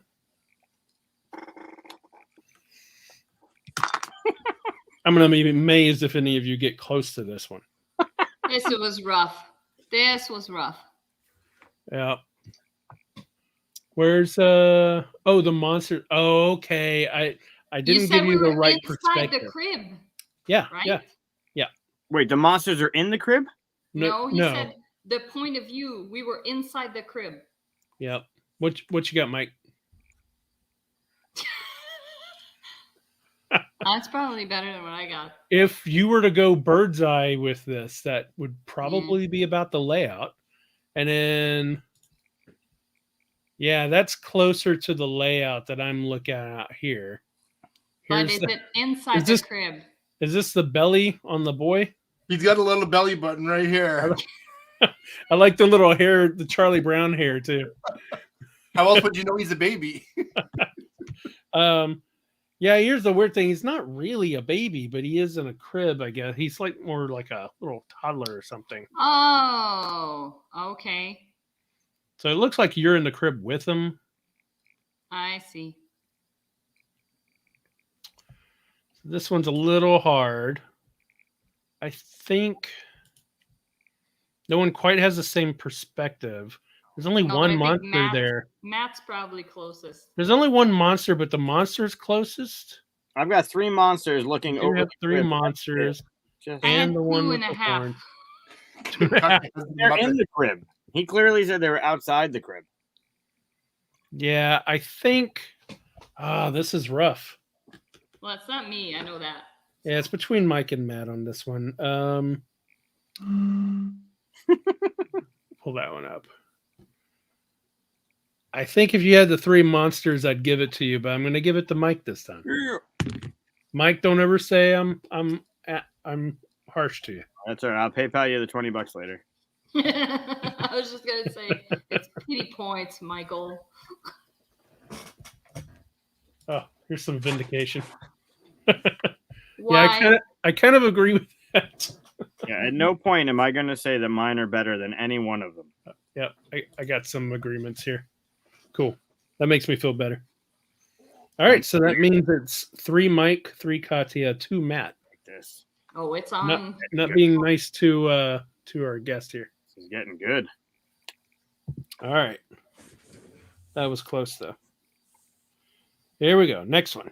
I appreciate all the support. All right. You're underwater. It's kind of a Nemo scene, actually. There's a fish, kind of like a Nemo fish, but it's not orange and white. It's like yellow and black. Not that helps. We don't care about color. I know. It's he's got his hand out, or she does. Little eyelashes on the fish. She's got her hand out on a snail shell that is turned upside down like it's a pram, like it holds babies, and there's little tiny fish babies inside it. What? And Sorry, what? the hell are you talking about? and above it are fish hooks hanging menacingly above them, but they're not looking at them or anything. Sorry, can you repeat the clam part? Yeah, so it's a snail shell that's empty, turned upside down. So she's looking in it like it's a baby pram thing, that you push, little Yep. push cart thing with babies in it. And then there's like 8 little fish babies looking at her from it 8. Where are the hooks? above them. Above who? All of them, the top. What Okay. hooks? All right, time. The fuck hooks you talking? I did say hooks. I did say hooks. Yeah, but what? Why? Stop drawing. Who's drawing? This is terrible. All right, Mike, what you got? I'll go first. Woof. All right. Let me get the magnifying glass. No, I'll zoom in. Put it pretty close. Okay. Are those the babies? Yep. All right. Oh, that's pretty good. No hooks. You got your hook. No, list, because but I don't know where the hell they went. And like, pretty good. where did And they fit in? Matt. Oh, okay. Oh God. I think this one's probably getting it for you. God There. damn it. There's the original. You have to You know, admit you that's could hard have to said detect. like hooks from obviously like lines above, people fishing, something. I said there were fish hooks from above. I did not hear that. Yeah, I'm going minimalist. I mean, that's the same idea, right? She's pushing the babies in a snail shell with hooks above her. Well, look at the eyelashes. Yeah, I see the eyelashes. Yeah, that's way better. I got to give that one to Matt. Yeah, no, I would You know, absolutely. it's weird. We're all tied up. This is not intentional, but you're all tied up. So and the this last is one- basically whoever wins, and then the person who gets second is second. And Right. So the whole 3 points, 2 points, 1 point thing doesn't matter because it's basically whoever wins the next one. well, yes and no, because at See, least what you're we'll saying get is the second last 9 place. rounds are just meaningless. Yes. As is this entire show. That is untrue. All right, Chris. Great drawings come out of this show. Some of them All right. Hello, my name is Simon. You got your game faces on now. Yep. All the marbles. Here we go. Okay. Hey, this one has another snail in it. It's a tiny little snail at the bottom left. He's looking to the right. and he's looking at a spiral staircase that's going way up into the sky. You know, kind of like Jack and the Beanstalk. It goes up into a cloud, all the way up, and there's a pole in the middle of that. A hole or a pole? Pole, like a fishing pole. No, it's not a fishing pole, but I mean like pole. It's just a pole. Behind him and behind the stairs are some hills with some cypress trees, little cypress trees out there. It's a lot of hills actually. Maybe even I can't tell if that's a river or not. So don't draw a river.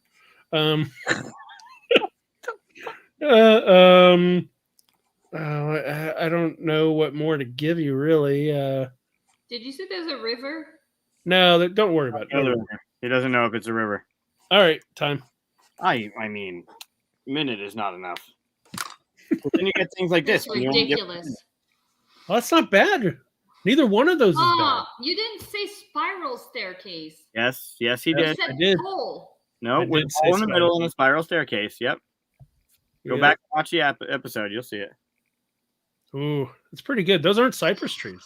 I have a goddamn Neither are pole those. that goes Those nowhere. are pine trees. Cypress. They are cypress trees. Cypress. Those aren't cypress. Oh, maybe I didn't mean cypress trees. Oh man. All right, let me show the original here. Yeah, that's not a cypress. That's a What are cedar. No, A what? those are Cedar. cypress. Look up cypress trees. They're tall and skinny. No, they're not. Yeah, they are. Yeah, these are like in Van Gogh, right? Cypress trees. No. Yeah. We're gonna have to look that up. We're gonna need a Google ruling here. Here, I'll look it up. So Oh, you're right. Wait a minute. There's other cypress. I'm missing this. Don't draw. You're drawing on it. Don't draw extra. I just lost. Okay, leave me alone, damn it. Just saying. Yeah, they're not exactly cypress, but they're kind of in that shape. Anyway, nobody got the cypress shape I was looking for. Anyway, so I did. Oh, let me see. Let me see. see. I erased it now. What? You erased bullshit. it.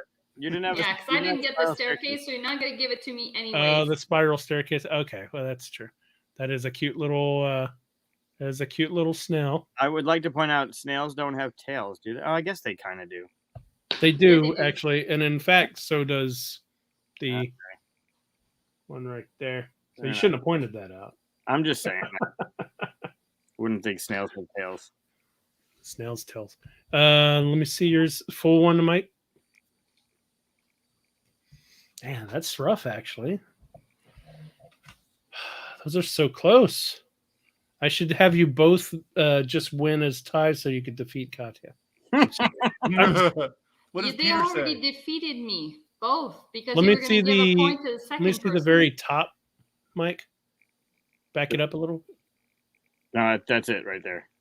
I'm trying to keep the snail in the picture. That's why. Oh, I see. I see. I mean, I can come back, I guess. Oh, that's rough. What's everybody think in the comments here? Oh, they're agreeing with your cypress, though. I thought so. That was the good thing I had. Don't draw a river.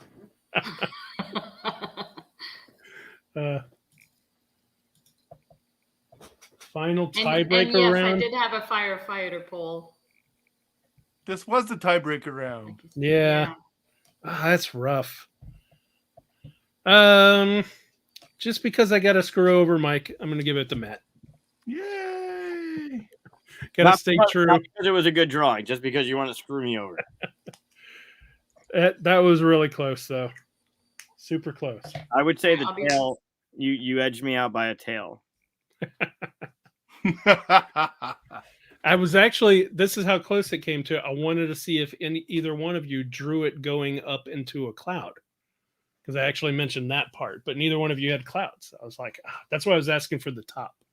Oh, I didn't hear Here- the part. Here's Peter's scoring. Has Mike winning. Oh, thank you, Ooh. Peter. I go with that one. I'll take You it. like, you like Peter's game better, huh? I will take it.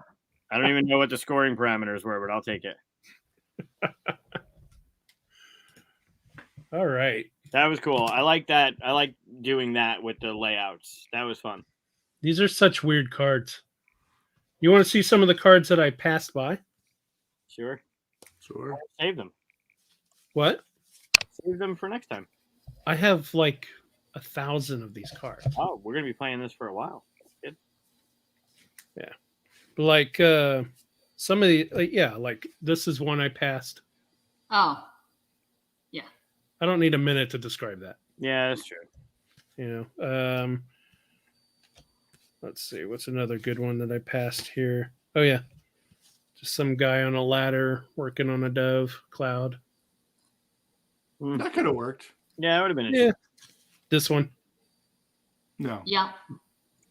So some of these don't work for it. So you basically, I started grabbing two, picking one immediately, and going with it. So That's smart. So if you do want to do this at home, try that method. It's going to help you a lot. Yeah, just use that house rule. Not a house rule. The whole thing's a house rule. It's a Don't new try to game. sneak house rules in on me. Every It's a episode. whole new game. Yeah, it's called. It's a whole Wait, new game. It's called Wait What? Wait, what? Wait, what?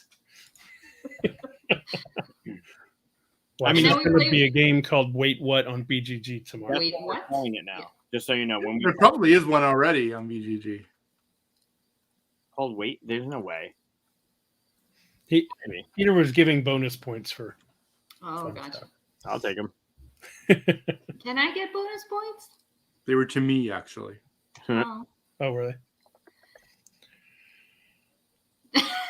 But I still lost. Is that the title for the game? That that'd could be work too. That I don't could know work if we too. can. I don't know if we can use that title Nope. for the game. There's no game called Wait. You gotta What. put an asterisk where the U is. Yeah. You It can needs- do You know, it's that. funny. It needs to be DA apostrophe, and Yeah. then FUQ. You know what's funny is after I want to say after Troubles, our next game that Aaron and I were going to make was going to be called Badass Doombots from Space. Yep. It's this big long thing, and we were doing the @ sign and $sign, right? And even then, our audience people from Kickstarter, because we announced it after Kickstarter, said, "Oh, I don't like that. I can't put that on my shelf with my kids around and all that stuff." Yeah. So we decided not to call it that, and like most things, we shouldn't have announced it so early because we didn't actually finish the design. It kind of fell apart, so we moved on. But I always thought that was weird. That people like it was such a backlash against naming a game, even with the the symbols instead of the actual thing. But thought that I was like his interesting. comment, Axel's comment. Very more. Bonus points. I wonder if those same people that gave you shit about using symbols and ass have a problem with the company Cheap Ass Games. I don't know. Like, do they post their opinion there too? I mean, to be fair, we had just finished Troubles, which was framed as a family game. So our audience was already that audience, not someone who was going to want badass Doombots from space, right? So, all right. So who's running? Are you running Pinpoint, Mike? Yeah. He's the only one who has the game, I think. That's Yeah. true. We're doing Team Canada versus Team USA, correct? Yep. So Matt, do you want to be on the 0 to 5 side, or you want to be on the 5 to 10? We gotta like split For visually, since he's on the left, right? 1 to 5. Yeah. I would ask Matt if he knew how to play the game, but since you worked on it, so you should have an idea. It's funny. Like I had to get a rules refresher from the client like 5 times as I was working on it, on 5 different occasions. Oh well, that's because the rules are kind of not clear. I remember last time we played this. Yeah, I've there's, never played it. there's 3 ways to play. We only play the one called Least Most. I think it's called Least Most. I don't even know. The hard part to grok is that it feels like you're rating something because there's a number system, Right. 1 to 10. Right. So if I'm like 1 through 5, it always feels like I'm on the lower end of the score or something. No, but a it's weird not. thing. No, because like so the way that we were playing it was basically so Matt, you're on the 1 to 5, I'm on the 6 to 10. But if there's a question where I feel like it's all gonna be you, I'm gonna put it at a 1 or a 2, right? If it's something that it's like, well, it's kind of on the edge, then it's gonna be over here. Or if it's like, so it's like a sliding scale, kind of like that. And So speaking of the earlier conversation about Star Wars versus Star Trek, I found my bottle opener. Oh, nice. It's Constitution class. It is. Wow. No 1701, no A, no B, no bloody C. No bloody C, no bloody D. That was from the Relics episode of one of my favorite episodes. with Scotty in it. Okay, so it's going to be Team Chris and Matt. Do I need a paper too? Do I need to record stuff too, or? You'll need to write down the number so that you can show it. Okay, I'll just do it on my screen again. I'll share my screen again, and we can just do this. Actually, you can't do that because I can see your screen down below. All right. Doing it. Then I'll just so use you it. just make yourself a little scale as a reference, and then I'm just going to use the just one thing, as long as you can write down a number. All right, so Chris, you're 1 to 5, yeah?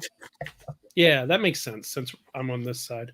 I'm going to use a little clippy to move it across the thing so that I could. Oh, right. nice. Look at you, graphic designer. Love it.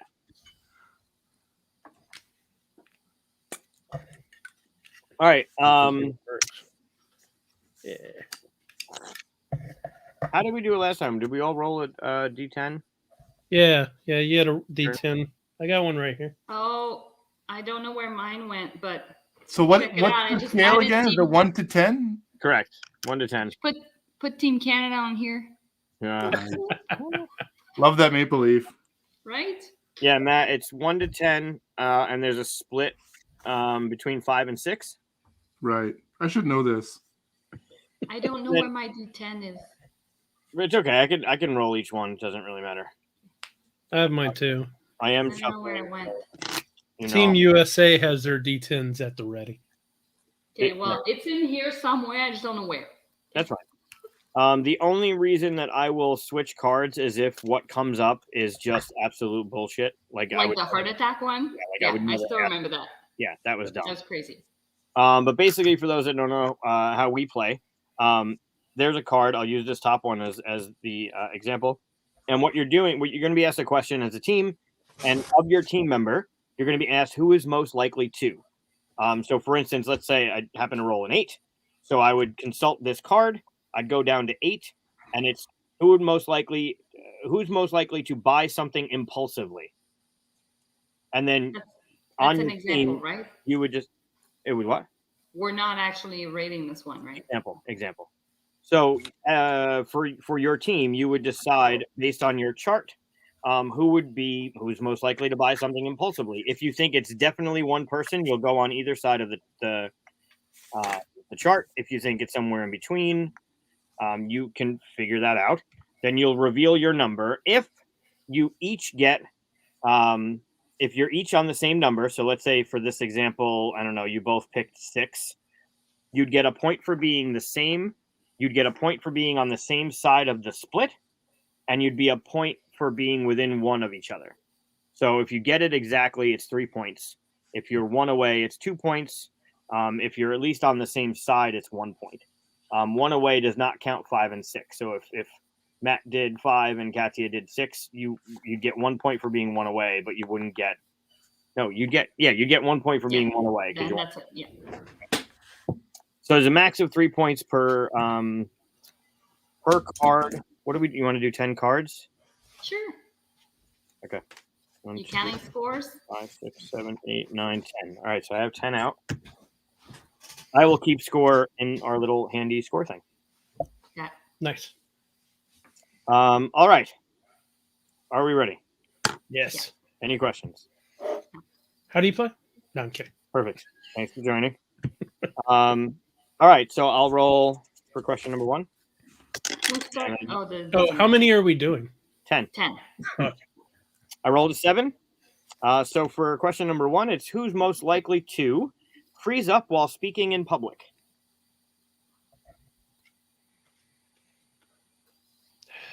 Who's most likely to freeze up while speaking in public?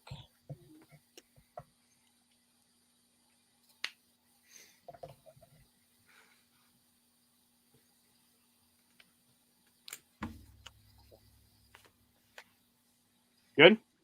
Yep. Good? All right, so why don't you guys go first? What did you guys say? I went with 6. He's got and 5. Matt went with 5. So we only have 1 point. Right. So you're 1 away. You're not on the same side and you didn't get it right. So 1 point. Chris, what did you do? 4. I did 2. Huh. So we also You get only 1 get 1 point. because we're on the same I side. thought you- Not within 1 away. I thought you'd pick on me for the stuttering of trying to describe the cards. That's why I went with 2. I didn't think you'd pick on me that hard. I mean, 1 could have been really bad. All right. So after question number 1, we're tied with 1. Chris, roll. Exciting. Good stuff. 2. 2. So who is most likely to set off an alarm? Who is most likely to set off an alarm? Hmm. All right. You're looking at our Discord where I'm telling you what to write, right? Yep. Yeah, okay. We talked about that before the show. Okay. All right. What'd you get? I went with 5. 3. And 3. 3. Right. Oh, so we got 1 point. So you guys get 1. You're at 2. I have no idea. Have you set off an alarm before? Yes. Nothing. Oh, You got nothing. Ooh, we just took the lead. you would think you would set off an alarm? I mean, it's close, but I have set off many alarm.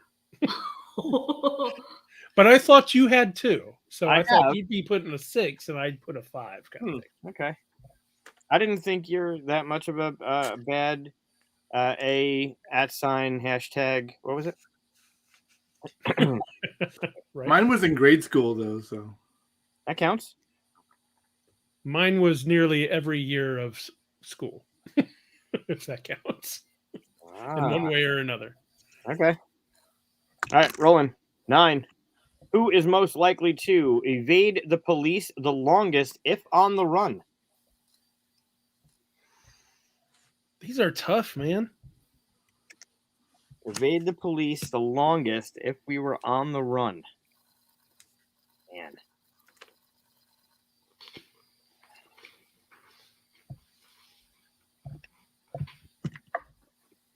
This is a tough one. I went with 8. What you got? 6. Damn. Well, you get 1. It's still a We point. got 1. Because you're on I the almost went 7. Now I'm like, nah, I'm pretty fast. I feel like we didn't get points on this one. Not literally running if we were on the run. Yeah. Yeah, I know. But I'm fast and I'm little, so I can hide places. Okay, that's fair. I did 7. Oh, yeah, we're nowhere near it. Yeah. Okay. Problem is I think we're too much alike in this regard. Interesting. All right, your roll. Wow, this This is is good. Team Canada pulling ahead. still close. We get 1 and we're 10. back in this. So 10. 10. Who is most likely to wash their hands after using the restroom? What a shitty question. Ha ha. You taking the piss? Ah. Okay. I don't like this one. My pen's running out. Really? What? I thought you were clean, man. What'd you write? Yeah. Five? But I went with 5. Oh, wow. I You thought got you had nothing. the edge on that, but All right, Chris. damn. This is where we come in now. oh, 2 points. Yeah, Fucker. 2 points. Okay. All right. I'm good with I that. actually That's wrote fine. 1. I just washed my hands before sitting back down. Well, yeah, who doesn't? Yeah. Obviously. But then I thought, no, it's pandemic. It's post-pandemic. Everybody does this at this. Hopefully, Hopefully, everyone's washing their hands more. Yeah. All right, my roll. 2. Who is most likely to eat out? This is a family show. Probably talking about dinner. See, you didn't even have to say anything. Well, I mean, earlier we were You talking just about made it not family. those sites that you guys were working on It's not earlier. a family show. Who's Did most? you forget? Yeah. All right. All right, I'm in. Matt, no. I had a never eat out. 4. I never eat out. But you have a pastry shop. That's not Bakery. eating out. I don't know. But Like you also dinner. mentioned a restaurant before we started the show, and I was like, oh, okay, so you like to eat out. Katia, come on. No. see, Nice. I got Out of slaughtered. here. A little bit of discord in Team Canada over there. I like it. Nice, yeah. All right, so 2 points. US. What's the score? We are at 5, and Team Canada is at 3. And we Liking are this. 1, 2, 3, 4, halfway through the game. Did you not get 2 points for that though? We did. We were at 3. Okay. Yeah, I feel like somewhere we lost points because Nope. at some point didn't we get 2? Nope. Try again. We can go back and review the tape. Yeah, I feel like at some point we got 2 points and then we got 1 and 1, and then we just lost 2 in a row. So we should be at 4 in my count. But again, I'll check the tape tomorrow. Well, we'll just defeat them so much that it won't matter, right, Mike? Yeah, I'm fine with You do that. that. Okay. Chris, your roll. 4. 4 it is. Who's most likely to? Nope. This is the die from a heart attack one. Roll again. All right. Not doing it. How about 2? Okay, go skydiving. Didn't we do that? I'm okay with drawing another card. Yeah, draw do something another else. I card. feel like Do we- number 2. Yeah, we I think we already did know. do that one. Works for me. Yeah. Okay. Just wanted Although, to... to be fair, I don't remember what your answer was. So, am I going with 2 or your original 4? Go with 3. 3 works. Who Split is the most difference. likely? Who is most likely to use foul language?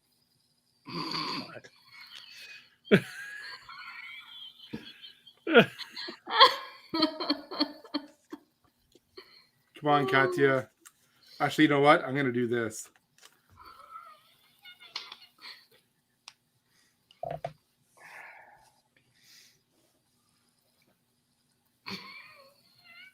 Okay.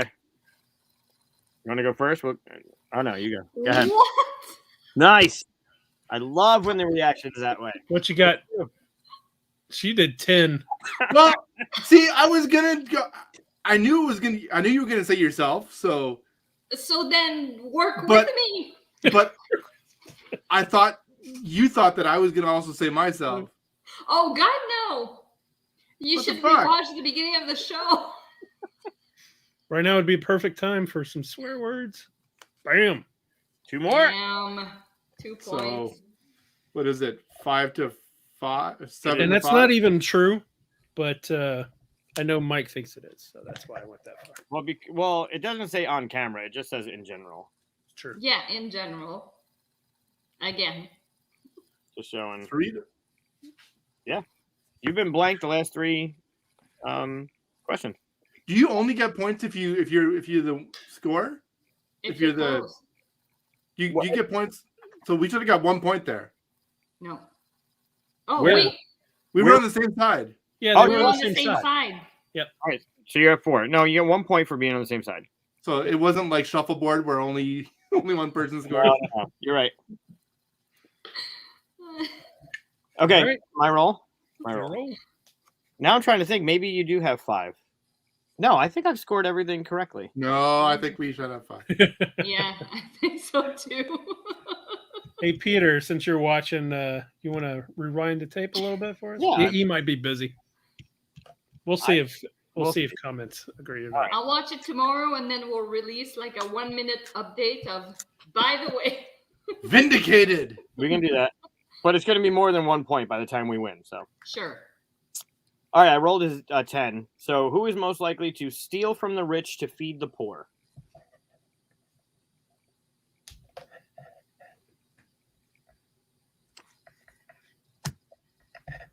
And my pen ran out. Hold on.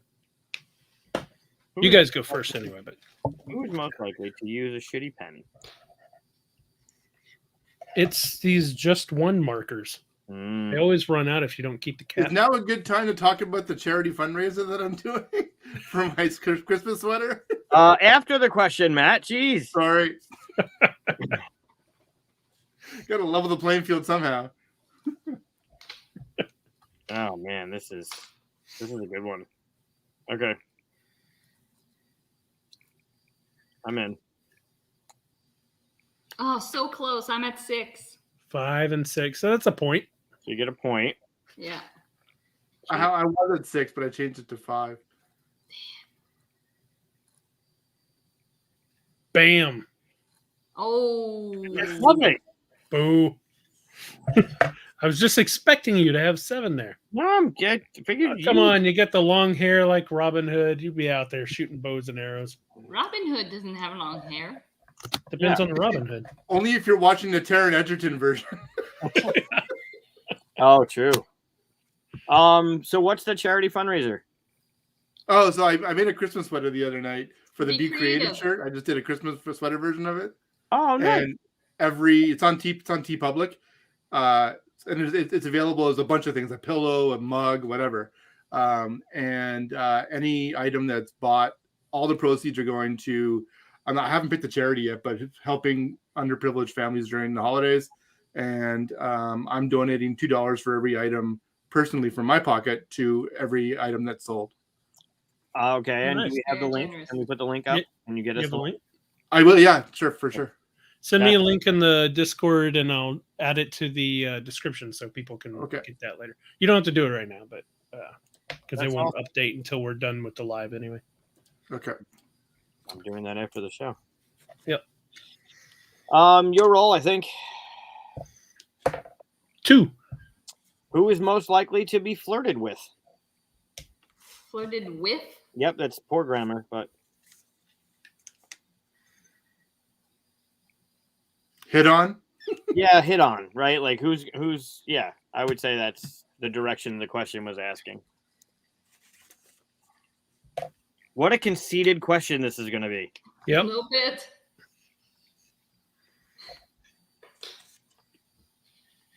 You ready? Awful. No, I'm not ready. I had 8, but yeah. 9. Oh, yay, we get 2 points. God. I'll be right back. The only reason Okay. I put that is because we're in the board gaming industry and there's less women, and that's the only reason why I put that.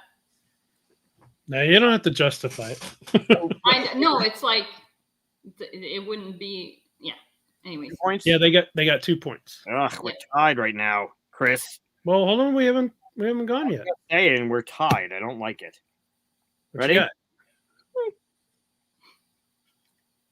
Nice. No. Yes. Boom. All right, I'll take it. I actually had 8, and I thought he's gonna try to be nicer than really. I don't want to be too conceited. Should be 10. I look like someone you don't want to run into in a dark alley. Oh, come on. Oh, you know it. I didn't say it. I'm fine with it. 3-point lead, 2 questions left. We can do this, Matt. What's the score? We're It's only 3 behind. 10-7 with 2 questions left. What did you guys score last one? 3. 3 Oh, points. fuck, really? Yep. Yeah. Oh, he just swore. There it is. Yeah. Team Canada indeed. Love it. U.S. team.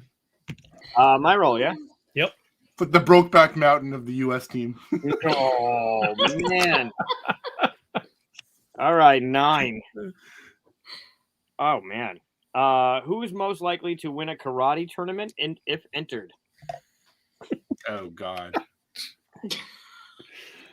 What? If you entered a karate tournament, who would win? Not against each other. Just Yeah, I was about to say against each other, or like, okay, who is most likely to win the tournament is what they're asking. Yeah, to win a karate tournament if you entered. I mean, you can't win a tournament if you're not entered. Yeah. Who wrote these? Is it the All Valley tournament? All Valley. Sweep the leg, Johnny. Sweep the leg. You gotta go up against Danielson. Oh, that season's coming out too, right? Soon?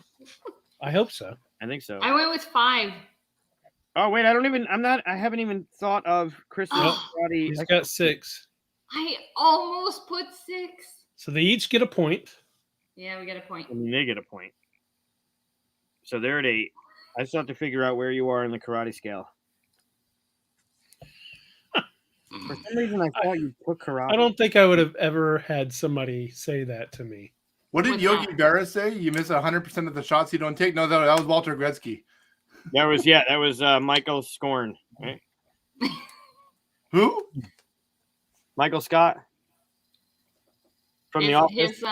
His alter ego in his play that he's written. Oh, no, Walter Michael Gretzky Scorn. said that, though. Yeah. But he wrote it on a board, Oh, put his name underneath it as if he said it. It was.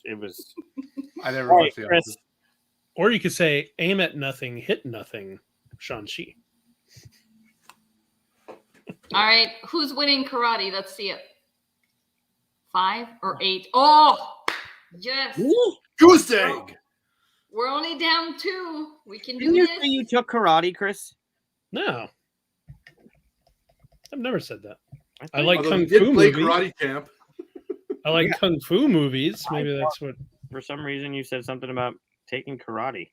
No. Oh, did you watch the second teaser for The Matrix? Not the second one, no. No, yeah, I've only watched the first one. Good. I don't I even still need to don't- watch the first one. I was going to watch the movie, but you know. Are they redoing that?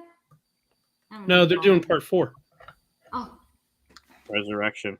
Although a remake would have been maybe possibly more interesting. I don't know. all right. Last All question. right, your roll. Last question. All right, where'd my die go? And you failed. Oh, I put it back in the die I tray. was gonna say, I think you should get -1 point for that. No. 3. 3 it is. Send me my thoughts, Katia. Who is most likely to listen to heavy metal? I feel like that's very unfair Why? That was the for last. them.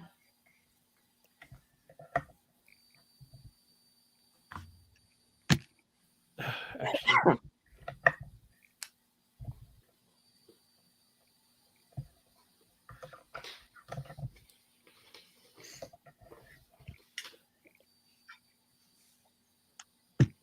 don't second guess. I circled the number and then I wrote the number in the answer spot. I went with 4, so we get 1 point. Oh man! All right, well that's good. So we win. Later, I'll show you a picture of my long hair Oh, from grade 11. Oh, I want to see that.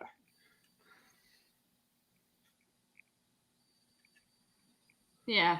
Yeah. That was so obvious. Initially, I was going 1, but I figured That's why I said don't redo it because I saw you messing with it. I was like, no, have the conviction. I actually started using the card properly because they have the Really, Mike? Mike, you're not a banger? No, I mean I listen to some, but I don't prefer it. Huh. I prefer it. I don't prefer it these days, but I mean, you have to be in the right mood, right? But Yeah. I mean, I have my 2 playlists that I listen to. you know, when I was a younger, angrier person, I listened to it quite a bit more. But You now that probably I'm not, do it now. Hey, we don't need to like rub it You- in, okay? No, U.S. wins. I'm just showing the final score. That's all. U.S. win. Yeah. Woo! And if you factor in the exchange, you win by even more. No, that's true. Yeah. I could just so future us looks at the video and realizes that we did screw up the 1 point. Hey, give it to us. We don't have health insurance. Probably. Yeah. Yeah, that's very gracious of you now, Yeah. Michael. I'm And just your saying. 12, your 12 is really worth just 10 in Canadian money or something like that. No, he was saying it's the other way around. yeah, it's the other way around. Our 12 is like 18, and your 10 would 18? actually.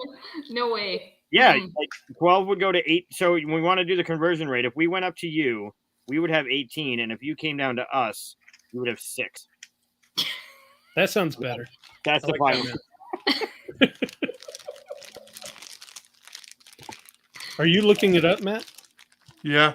Yeah, I could tell. Am I It's looking what definitely up? not 18. Well, I was asking if you were Definitely looking not up the conversion rate. No, I'm getting the link for you.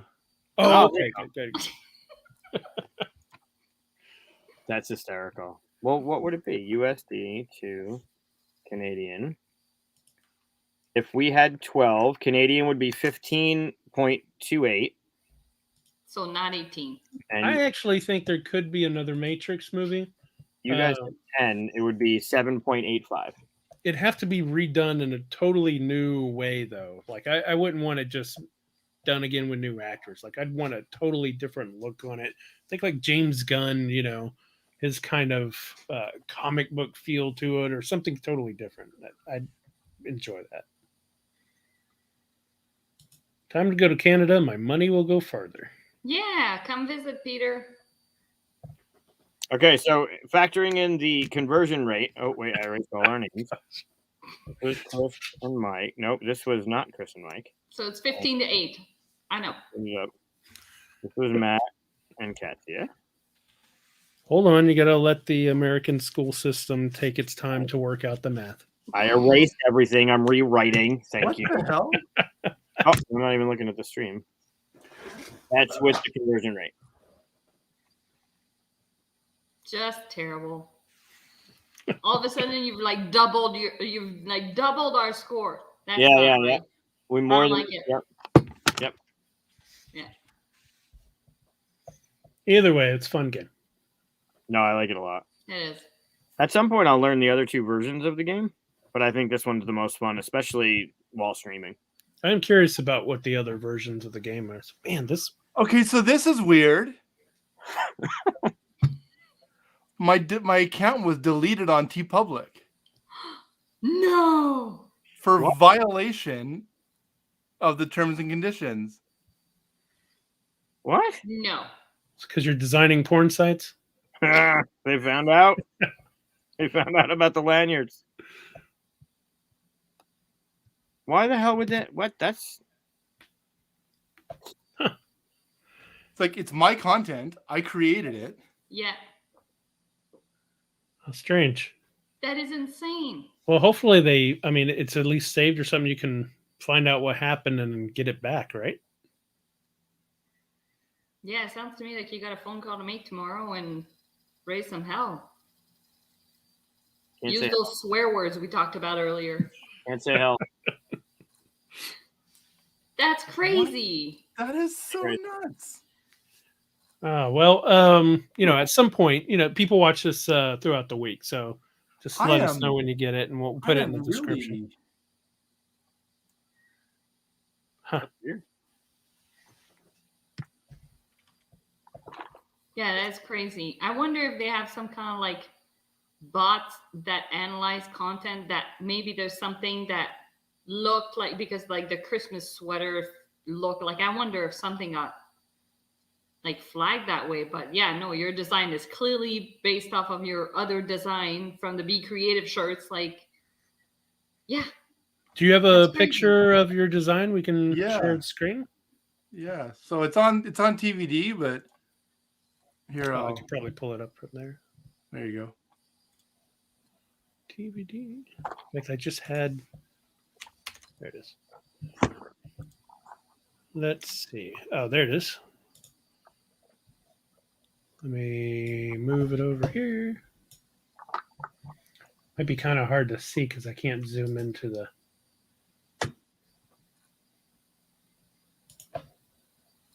Yeah, let me try. Oh no, I got it. Here we go.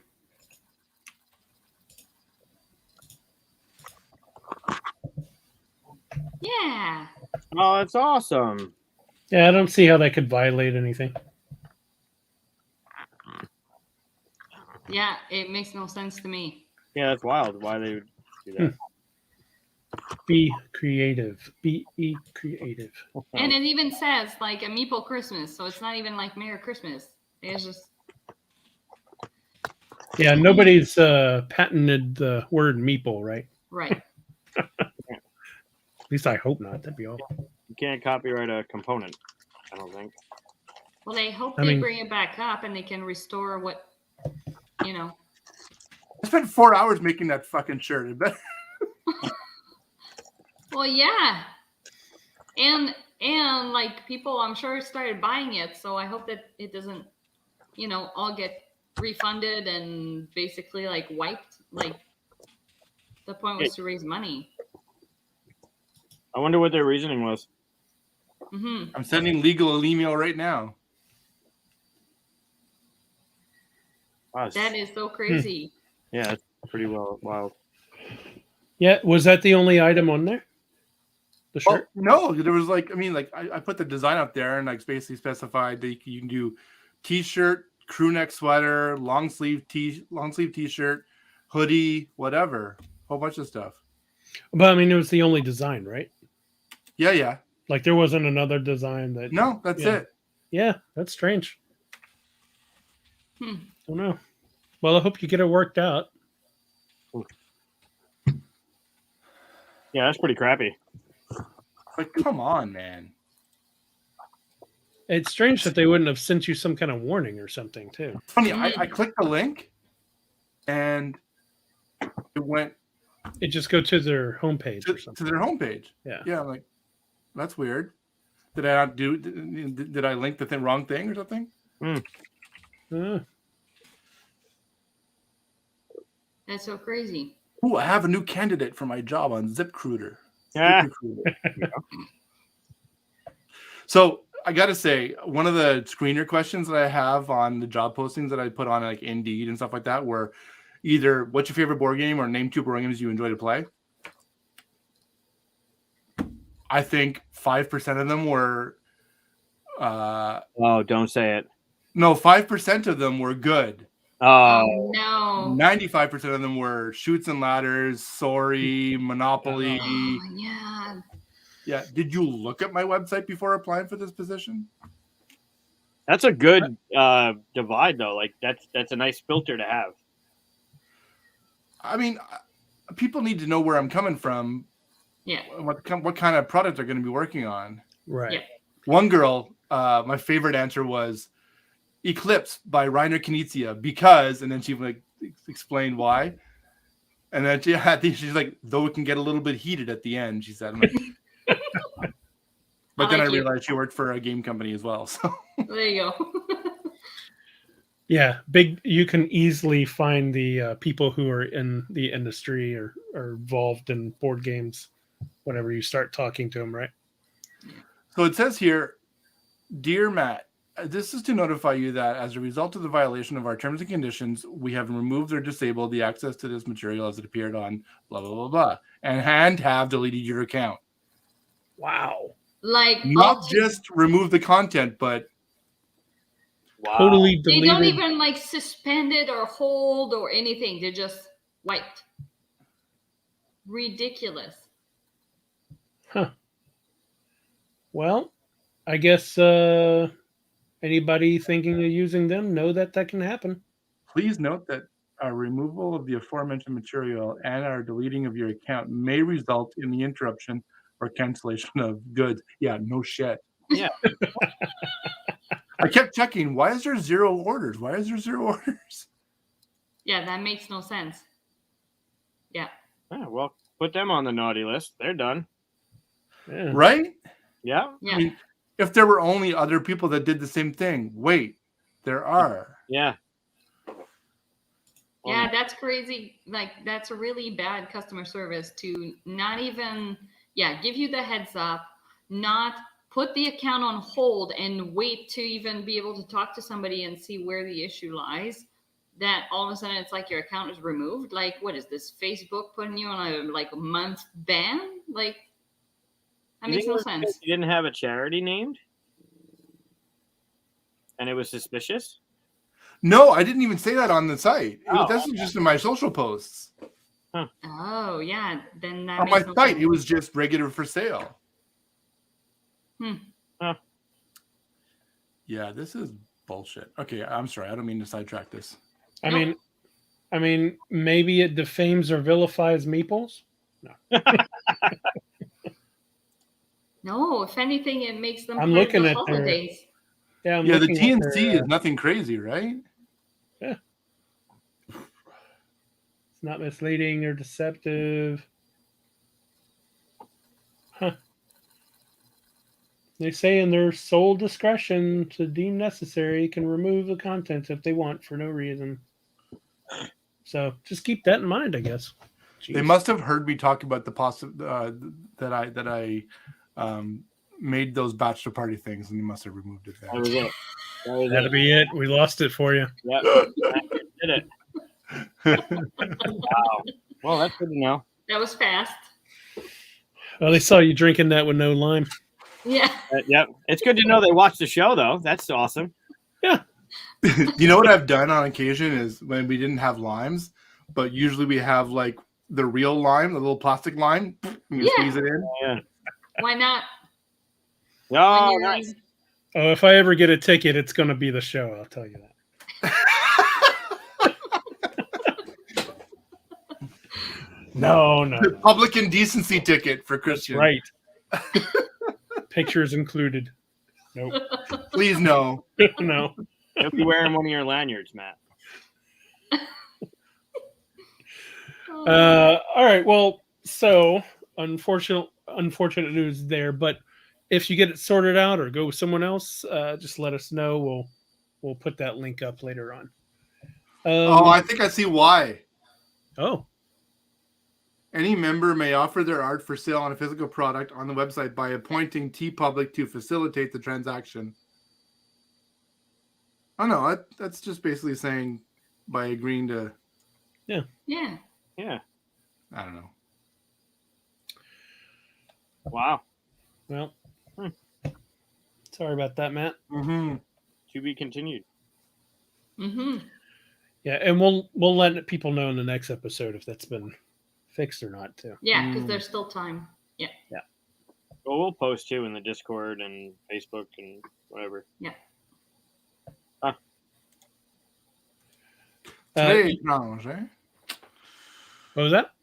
Very strange. Mm-hmm. So Matt, you said that you're all heroed out, but you said that you also have been watching Hawkeye. Yeah, I would say that's hero adjacent. Hmm. Oh, you're not thinking. Oh, so you're more like super powered out, not. Well, So, no, like- I mean, okay, I consume a lot of content, so I mean, and it's a good show. It's decent. I like Haley Seinfeld a lot, so I'll watch it. But like other shows, like there's been a lot of shows lately that I just haven't watched. That I don't, like I watched the first few episodes of Black Lightning when it first came out. And I'm like, yeah, I'm done with that. I didn't even start that one because I was already done with the DC shows at that point. But See, yeah, Titans I'm really enjoying because it's different. It's a different animal completely. I watched a couple episodes of what is it? Heroes of Tomorrow? No, what's it called? Legends of Tomorrow? Legends of Tomorrow. Yeah, didn't enjoy that. The Flash I gave up on. All DC. Because I'm when it comes to television, I am a huge fan of episodic television. so that The you less- don't have to keep in mind what happened throughout all of the different episodes.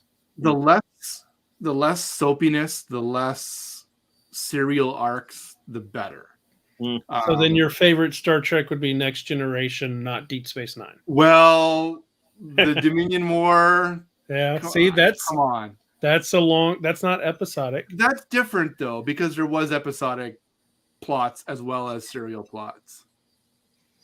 These like The Killing, and stuff like that all these shows that are coming out now, they're like these 10-parter miniseries kind of things, and there's no episodic plots. Really, I find them hard to watch the whole thing. I like the Magnum PI-ness of shows, you know. Yeah. Every episode I is. like shows like that. Mm. Like I really enjoyed watching, like even like the old one, like The Office or Superstore, where it's one where you can just watch one episode and it's funny and it's like, yeah. Where you can say the one where, you know. Yep. Yep.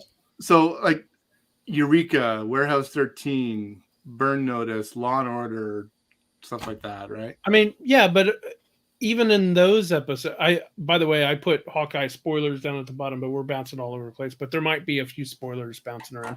There will be. But even those shows you're talking about, they have overarching stories. Sure, they do. You know? Yeah, absolutely. I mean, there are serial threads that go throughout the season, and that's fine.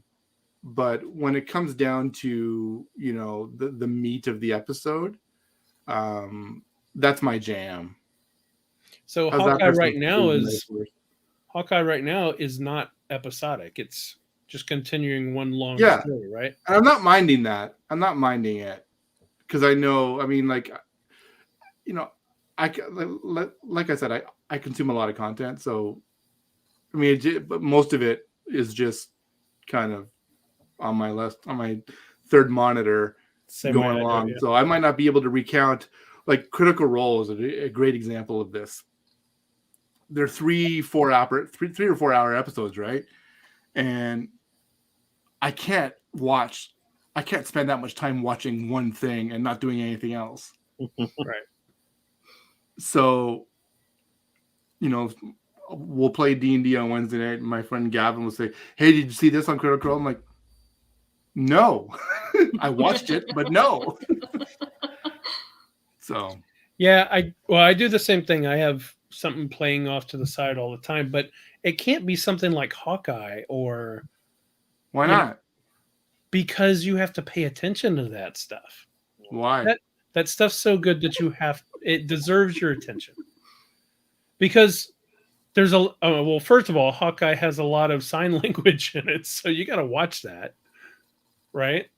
I mean, do you not notice that they're talking and then like there's nothing going on, and then you look over and they're doing sign language and there's words down here and you've missed half the conversation? So in this particular instance, usually what happens is another NPC recounts what the person just said in sign language. Well, a little. The one guy sometimes, acting as an interpreter. Sure. Like Shang-Chi, I had a hard time. Yeah.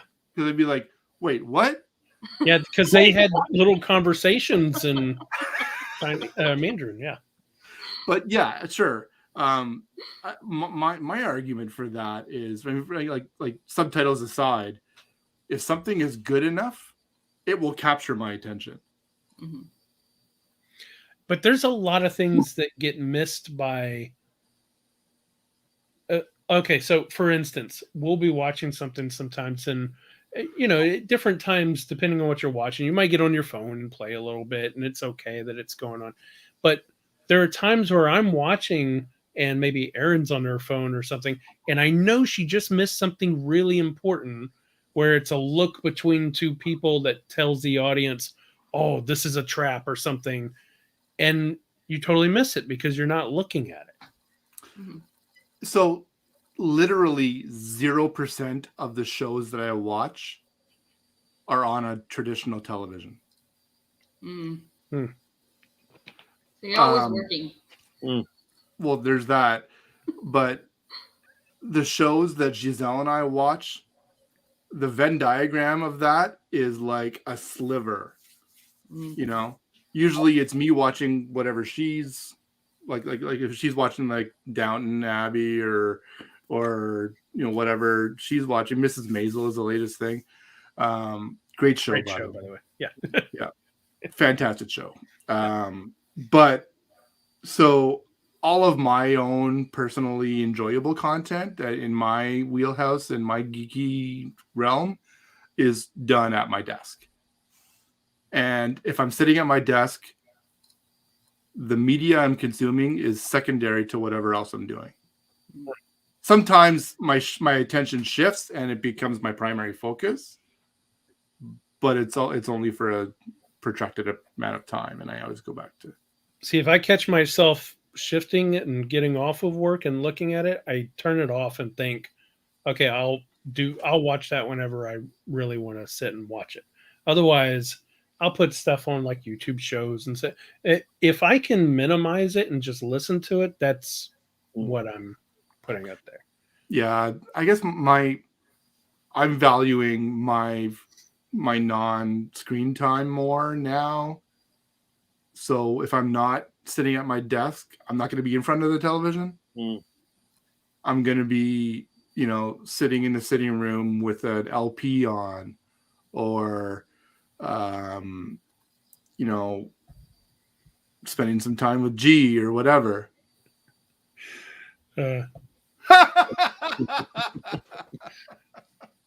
Everybody give them dirty looks. Mm-hmm. Touche, Peter. Touche. That's funny. Yeah, there are times where I won't even eat dinner because I want to watch the show, like Hawkeye. Like I don't want anything to take my attention away from something where you're gonna miss that. As small as it could be, I don't know, that moment where you're like, oh, that's awesome, or I knew it, or whatever. Yeah, like when we sit down in front of to watch TV, like we just get dinner and we're gonna sit down in front of TV. I'll put on something like Modern Family, or something that's okay that I'm sitting here eating and looking down at it. Yeah. But when it's Hawkeye, that goes, lights turn off. You're full. I go theater mode. Yeah. See, I don't know. I think my opinion of or my view of television and movies over the last few years has really shifted. The importance I give to it. I don't get me wrong. I thoroughly enjoy all of it, and I still consume as much as I can. But my attention is something that, my undivided attention is something that I'm have a hard time giving to just any one thing. Well, let's talk about Hawkeye and see what you've retained. Yeah, let's do that. So the last episode, okay, there's no way you didn't watch what was going on in the last episode, because the whole thing was like one long action pack where there, the camera that's in the back seat of the car that was looking as he was shooting out the window, and it would pan out. Like, you saw all that, right? Most of it, yeah. I don't even think that was that's not what you're focused on in that episode, right? There were more things that were nuanced in it, like when the spoiler, whatever, when the father dies and touches her face and there's the red hand on her face, like that means more in where my mind is going with what's going on. Yeah, I missed that. See? Then it was like, oh, a plunger arrow or a purple foam arrow. Like, okay, that was the action part of it, where if you aren't paying attention, great. You don't need to know that they shot 4 arrows. They were all different. They bickered about what was going on. It was more about like the funny lines that, like, because he can't hear because his hearing aid was broken, and they were talking always on the same page, like in the train. That was awesome. The red hand on the face. Like all of those little things is where if I'm eating or if I'm doing something else and I'll miss that, and I'm like, I have no idea what's going on. What's this red hand on the face thing you're talking about? So in the last episode, we started talking about my focus on the first 2 episodes had to do with this heavy sword influence. They were just the stepfather or whoever. Right, I remember that. Right, so all the sword and the only connection I can make was to the hand. We're in the city, in the boroughs, and like that whole Daredevil Defenders kind of thing. The hand. Okay, yeah. And then at one point, the father's touching, because she's obviously got a major role to play in whatever arc they're doing. And at one point, he touched her face, and it was a red hand. And I might be looking too much into it, but my train of thought now with the swords and the fact that there could be this organization and the red hand meant a lot to me. Like, oh, I'm onto something. But I think the hand is like supposed to be ancient, though. Like you're not saying, you're just saying they kind of symbolizing it. You're not saying like that came from that, though. Right? Well, I mean, it could have something to do with it, right? There could be something else developing because it is now the MCU. It's not just Marvel, Netflix, right? It could be their version of what the hand ends up being, or their version of who the uncle is going to be. It could be something other than, because there was a heavy influence in the color red. There was the whole hand thing. Like there was just a lot going on. So I don't know. It's those kind of moments that I don't want to miss in a show, rather than the plunger arrow and the fact that it saved them later on. Like, okay, fine. Like that's clever. Ha. Like all the other things that were going on were like the uncle. When you had this heavy influence of the uncle, do you think uncle would approve? Uncle's going to get mad. And you're introduced like in the beginning of the show when she's young, your uncle will be picking you or taking you home later or whatever. And like you're looking at who, you don't see who it is. You don't see much of the person, but they're in a suit and they're big. Like, all right, if I had missed that part, then I wouldn't have known. Like my thought process wouldn't have gone down that road. I didn't say that they were big. They just showed like a hand in like a black suit, right? Yeah, but it seemed like a pretty big hand. No, well, it's because she was little. She was like a little kid or something. Okay, everything's big when you're a kid. Yeah. So you're thinking that's Wilson Fisk? I am hoping it is. Are you hoping it's Wilson Fisk from the Netflix? I want it to be Vincent D'Onofrio. Like, they can't recast Charlie Cox. They can't recast Barenthal. They can't recast Carlton Fisk. That's a Chicago. I mean, people always say that. They said that about Spider-Man, and the last Spider-Man's the best Spider-Man.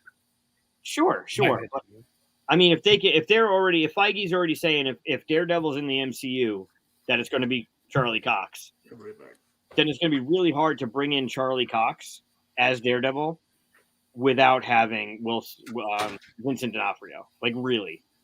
One of my favorite villains, by the way, is the Kingpin from the Netflix Daredevil. Oh my god, D'Onofrio is amazing. Even there was a really really shitty movie, late '90s called The Cell. I think.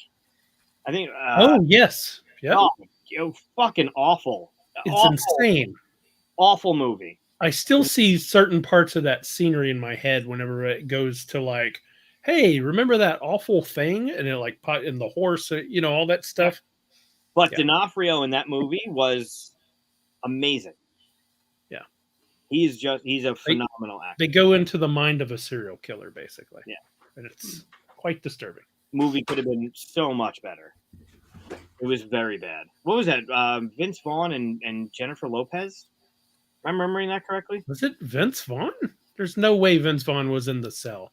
Did you see The Cell? Yeah, it was. He's the big monster guy. No, not Vince Vaughn. That was what? Really? Yeah. I won't watch it again, but I You do not want to watch it again. No. I've never seen it, but I know it's him. No, D'Onofrio was the monster guy. Oh, really? Oh yeah. Yeah, that's what I thought. Yeah. He's the he's the serial killer guy. I for sure it was Vince Vaughn. Yeah, he's the creepy guy. It's only an hour and 47 minutes. So if you ever need to fill an hour and 47 minutes and want to be left at the end going, what the fuck did I just watch? And that's definitely not one that you can't not watch because it's all visual. It's kind of like, have you ever seen the movie Hero with Jet Li? Yeah.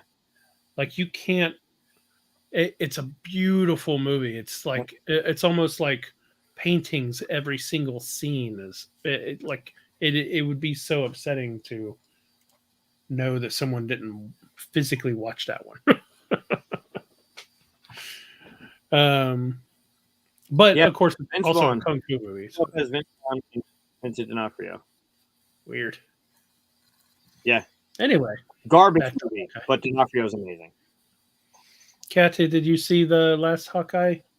I did, but I haven't watched the Daredevil stuff that you guys are talking about. Yeah. So I'm like, definitely hit up. Yeah, I did. And of course, I was excited because that's like it has to do with my line of work, my day job, anyways. Yeah. Like sign language. Oh, sign language. All right. So to say, oh, you're a vigilante? Yeah. No, but I'm pretty sure I'd be really good at shooting bows and arrows. I was actually a was pretty on- decent archer. I was on the Wii, you know. I took an archery class in college. I was pretty decent at it. Well, I know Archery. that What it was. I thought it was karate. It was archery. so a little while back, I want to say it was not this past summer, the summer before, I got to try a crossbow. And Oh, yeah? I was actually pretty accurate with it. It's amazing how scary loud it is, though, when it shoots. You're How like, big? whoa. How big was it? Because they have different sizes. They have the No, kind it where was you like gotta- full size. Like you had to have it on the ground to Yeah. like crank it up. Oh yeah. Oh wow, like a Wookiee Yeah. bowcaster. yeah, like the And, big giant one. Yeah. Yeah, we had like a padded type of like target and stuff with, you know.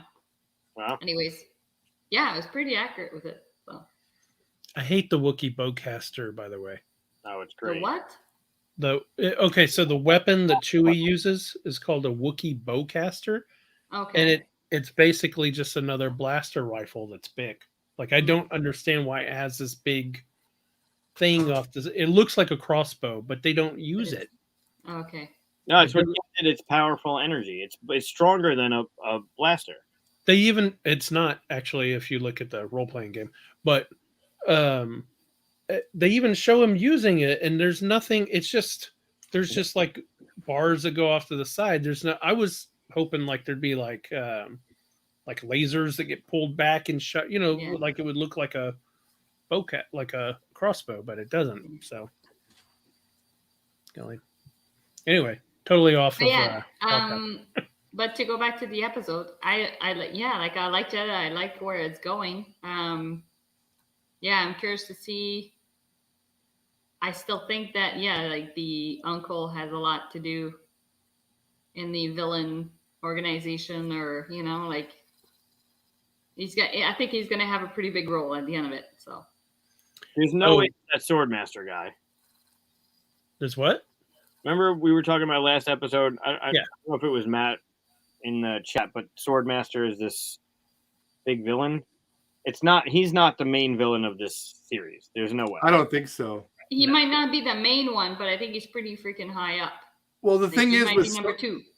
I mean, with Swordmaster, he at one point he's part of the Avengers, I didn't know that. We didn't know that either. so he kind of skirts the line between has a foot in both worlds, kind of thing. So, no doubt, he is definitely a major antagonist for Hawkeye throughout his published history. So do you obviously know more about him. Do you think he's the main villain in this series? No, So there's somebody bigger. I think so. There'd have to be. Yeah, it's got to be whoever the uncle. I mean, if you look at the way that Marvel is going to unleash a big bad that just fights with a sword, Right. He's versus, a man swordsman, though. which is why I don't think he's like definitely an antagonist of the series, but I don't think he is the big boss. I think somebody that will have more nefarious plot than him. Yeah, he's like the weapon. He's not the master. Yeah, exactly. Yeah. So where do we think then the I want to say her name, but I don't know if people know that yet. The girl, the deaf girl. Mhm. Where do we think she sits? Who's she? See, I think she's going to be a anti-hero. Okay. I think that she has a moral compass that will probably conflict with the uncle's plans. You think she's working with the uncle, or you think like I think she's part of the whole organization right now, okay. or heading it up. But I think when push comes to shove, she's going to side with Hawkeye. That'd be interesting. Can I say what I know about her? And you could do it, sure. Go ahead. So she's You know they revealed the series that are coming out, and she's gonna be Echo. Yeah, Like that I've series. read that part too. Yeah, so like the new Marvel spin-offs that are coming out. So she's basically she's gonna be the main character, I think, in that one. So I don't know if that means she's gonna, like you say, maybe she starts bad and then turns into a superhero. So Echo in the comics has also worn the mantle of Ronin. Ooh. Okay. Interesting. That's interesting. So maybe yeah. she gets the suit at the end. Maybe. It's not going to be Haley. She's not getting that. You don't know that. She might get So I Hawkeye. She might be. thought Hawkeye's daughter was supposed to be the next Hawkeye. I don't. Well, the girl that plays his daughter is actually the real daughter of what's his name? I think Kevin Feige, right? Oh, Who's that's his daughter? Yeah, like whoever plays his real daughter. Whoever plays his daughter is the real daughter of somebody. I can't remember who, but it's somebody big that they just kind of put her in there because, oh, isn't it cute? I could have my daughter in there. She'll have one line or something. But now at this point, maybe she doesn't want to be like, no, I don't want to be this huge, thing. I'll do a scene or two or something. I don't know. It definitely Might have seems been wrong. like Haley is going to take over Hawkeye. And it's interesting to know about Echo being Ronin. Did you so last time we talked about Hawkeye, you said you weren't enjoying or you didn't like Rayner's acting or something? Did Me? you say that? Yeah, did you say So that? I did. Oh, you did. Matt did. I did, yeah. I don't know. It just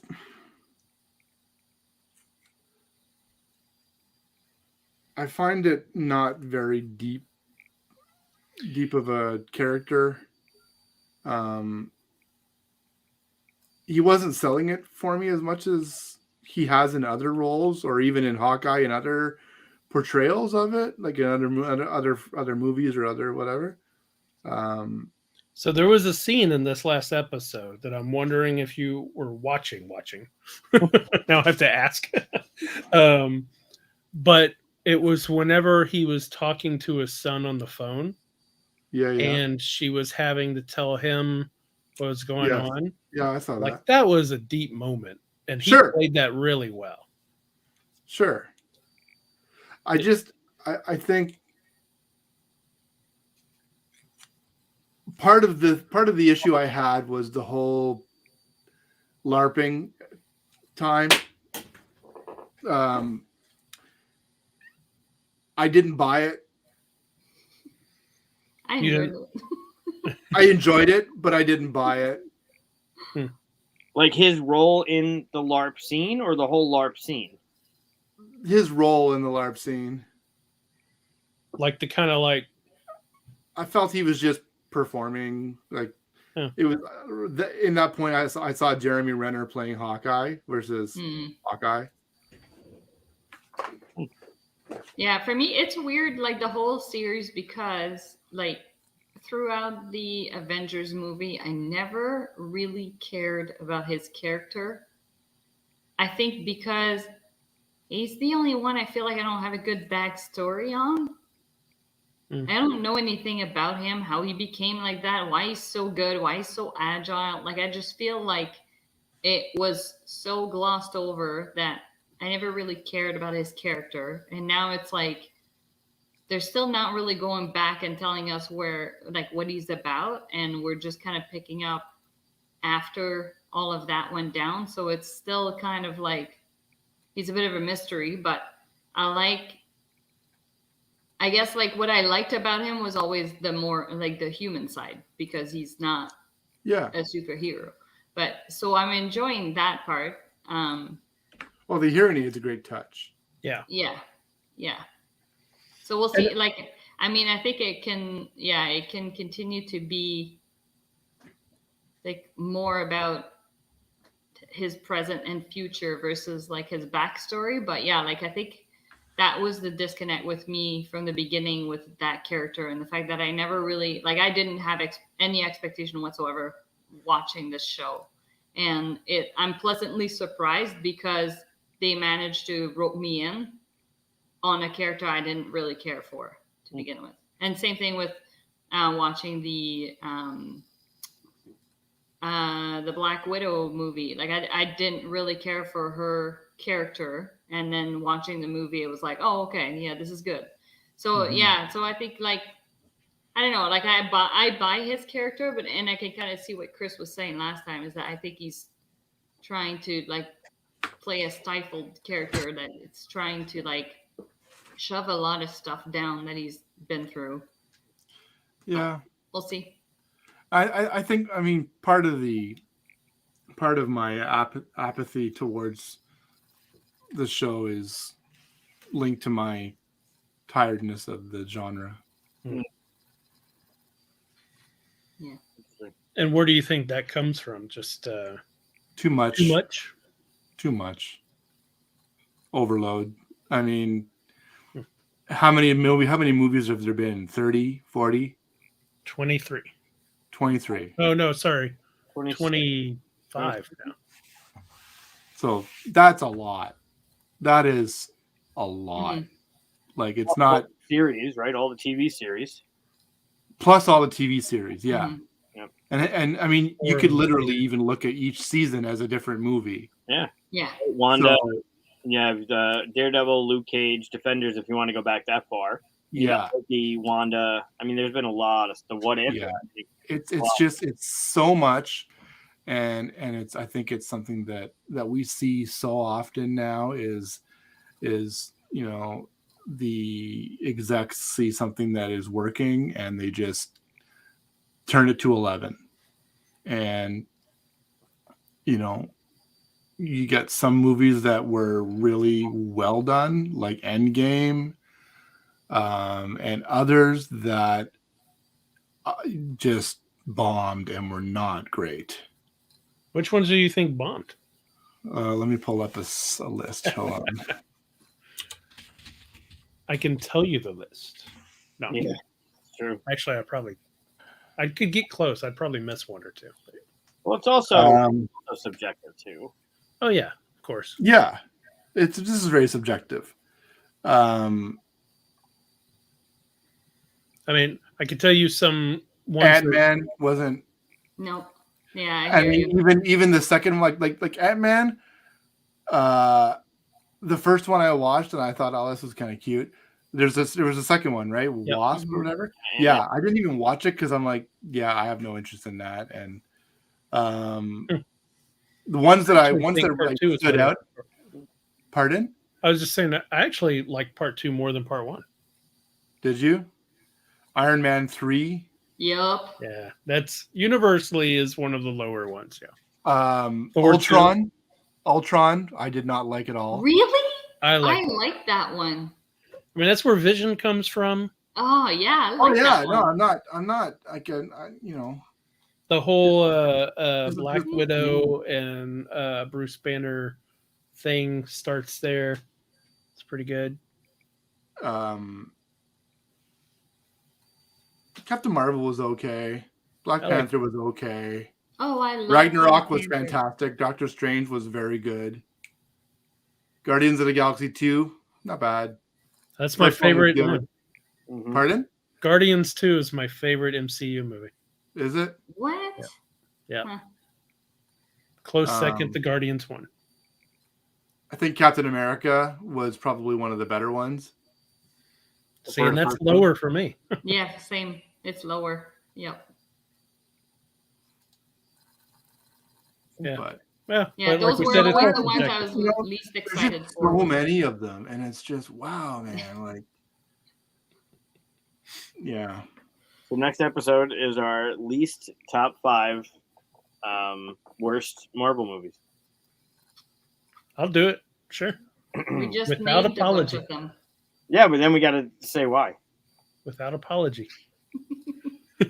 And so you can even count all the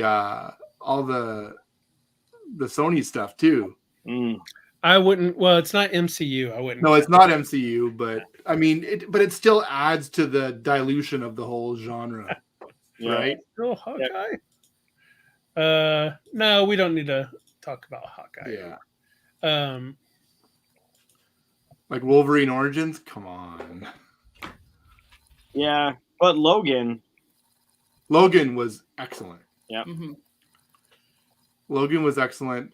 The one before that, well, the Wolverine one where he lost his powers, or the one with Deadpool. Oh, no, the one with No. Silver Samurai. I think that was just called Wolverine, wasn't it? Was it? Yeah, I did not like Yeah. that one. Yeah, I didn't like where he fought the big giant samurai robot guy or whatever. Oh, Yeah, I don't that think was I've a little seen that.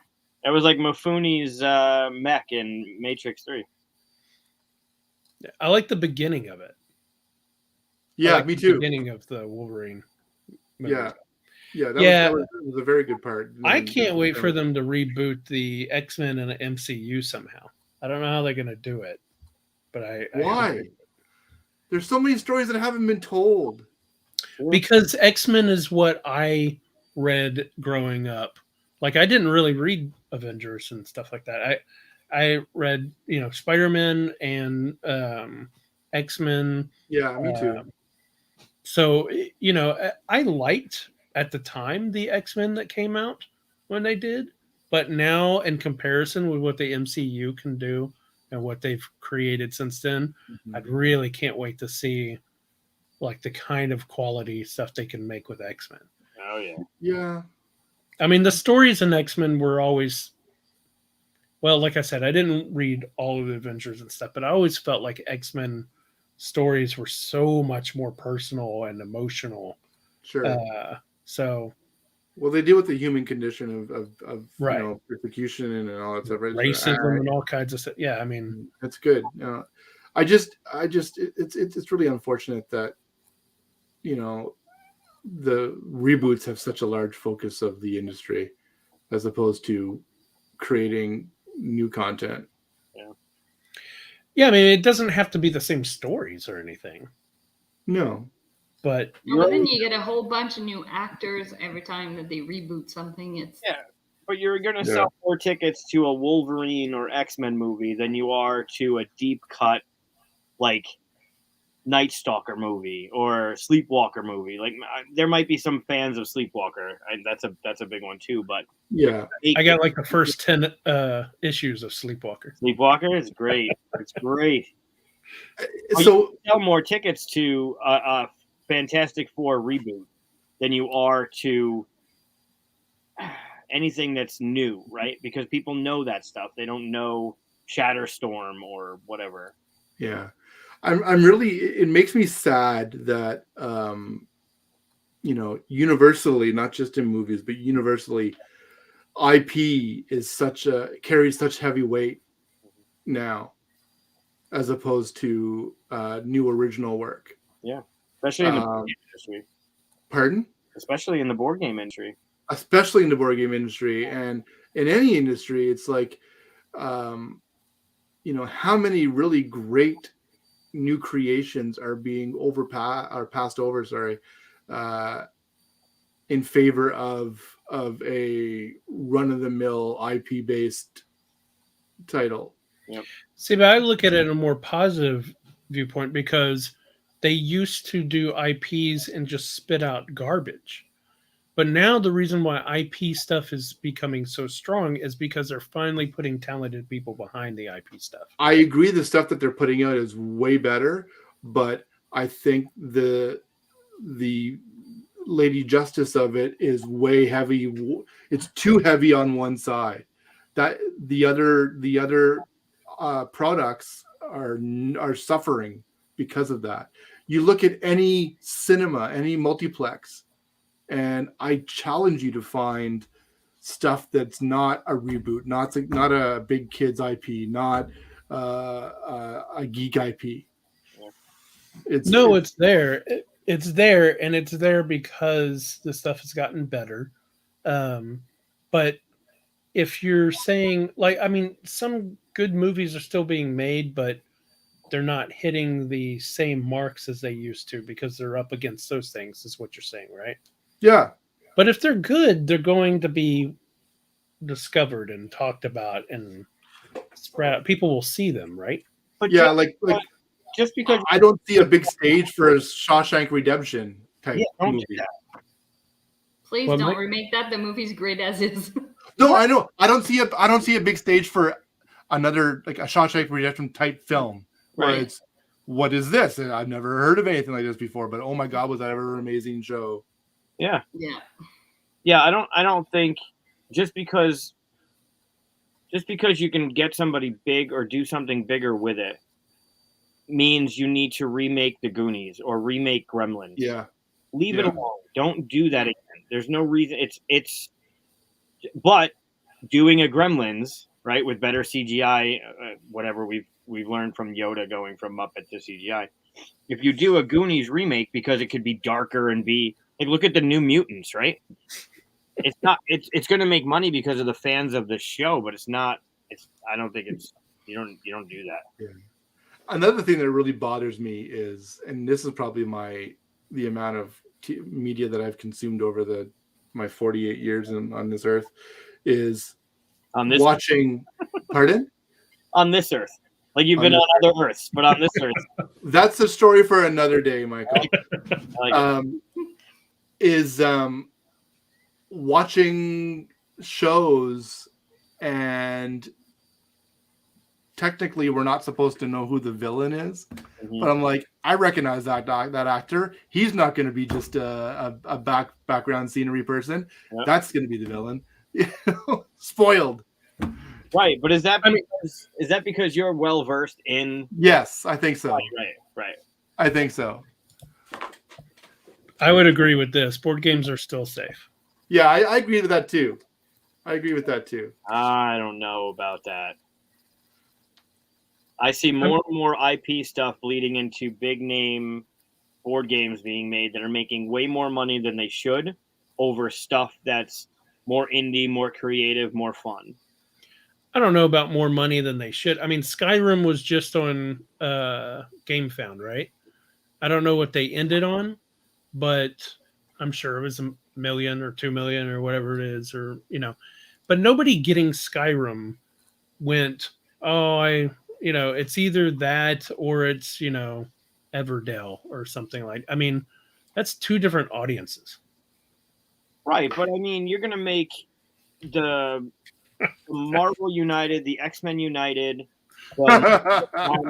all of that stuff is going to make way more money than somebody's original IP that's creative and colorful and cute art and good components. Right. It's always Well, you say that, but Flamecraft got $2 million, right? because Peter and Brad did an unbelievable job building. It's an original work.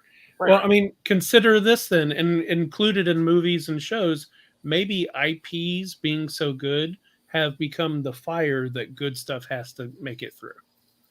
I mean, before all of this stuff, you could go to the theater and there might be one good movie out there, but you wouldn't know which it was because, maybe you go see a bad movie, maybe you just go see a good movie. Right now, if people start talking about a movie and it's not MCU or something like that, that perks my ears up. I'm like, oh, something made it past all of this stuff that people are still going to go see. Okay. I don't think that should be the bar, though. It's not a bar. I'm just saying that if something survives the more heated kitchen or whatnot, then it's good, or at least But you it is a know it bar. deserves it. That is a bar, though. If it pops its head above the noise of that is taken up by all of these IP things, they got to rise above that. And I think that's. I guess that. Yeah, They're but not. what's wrong with It's not. It's not a fair. It's not an even playing field. No, it's not. No. Whereas But it used to be. It used to be the other way. It used to be IPs weren't it. Batman would come out and people would go, I'm not going to go see Michael Keaton, Mr. Mom, go be Batman. And it took a long time for that to flip around. But is that not more fair than the way it is now? Everybody before had an equal piece of the pie versus now. Mhm. It's like this big monster versus the little guys. Oh, you mean like the MCU is like just like Simon is the big. Yeah. I don't think that they're getting like nobody's deciding, oh, should I go see this French movie with subtitles or, in game? Which do I go? They're already devoted to whichever one they're doing. So Nobody's struggling with that, and nobody's giving over money one what they wouldn't of the other. no, but I think the Venn diagram of people that would go see a Kramer versus Kramer versus like they would also make like it needs to, if that were to be released today, they might also go see a Marvel movie. That choice is now Marvel movie or there's just maybe just in cinema 14 across town. There's this movie that is also playing. It's very good though. Well, and I think so. I also think part of the problem is with the way that social media is now. Yeah. You don't go and see the movie right away. You're going to see all the spoilers. Yeah. Right. So there's a huge push that it comes out. And if you care at all about, that type of movie or like the storyline or whatever it is, you're going to want to see it pretty much right away, because otherwise you're going to find out the next morning on the internet what the hell happened in the movie, because people are jerks. Yeah. I'm very passionate about cinema because I worked at a cinema for a long time. So I kind of like from 17 to 20, whatever, I worked at a cinema, and it used to be my solace to go into. I used to go see movies alone all the time because it was just sitting in that seat. It's just zen for me, but that's gone now. Why? Well, Why? Pandemic kind of hurt that too. Well, even before the pandemic, it was probably a couple of years since I'd seen a movie even before the pandemic came. Because they were all IP geek based and not. No, that had very little to do with it, actually. It was the overall cinema experience. It was too much bigger and better. People trying to offer like these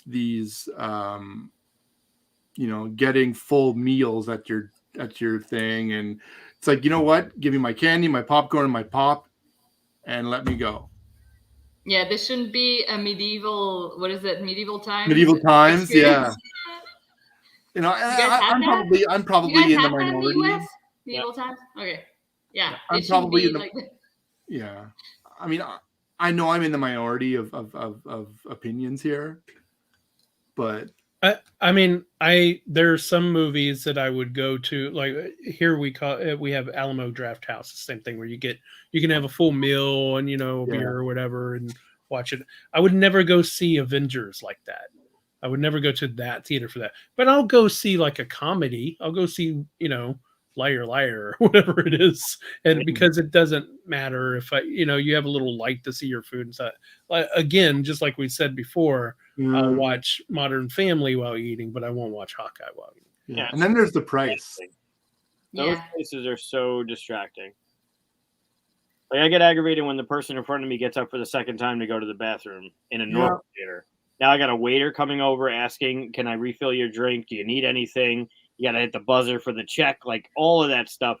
Completely different experience. I've done it twice.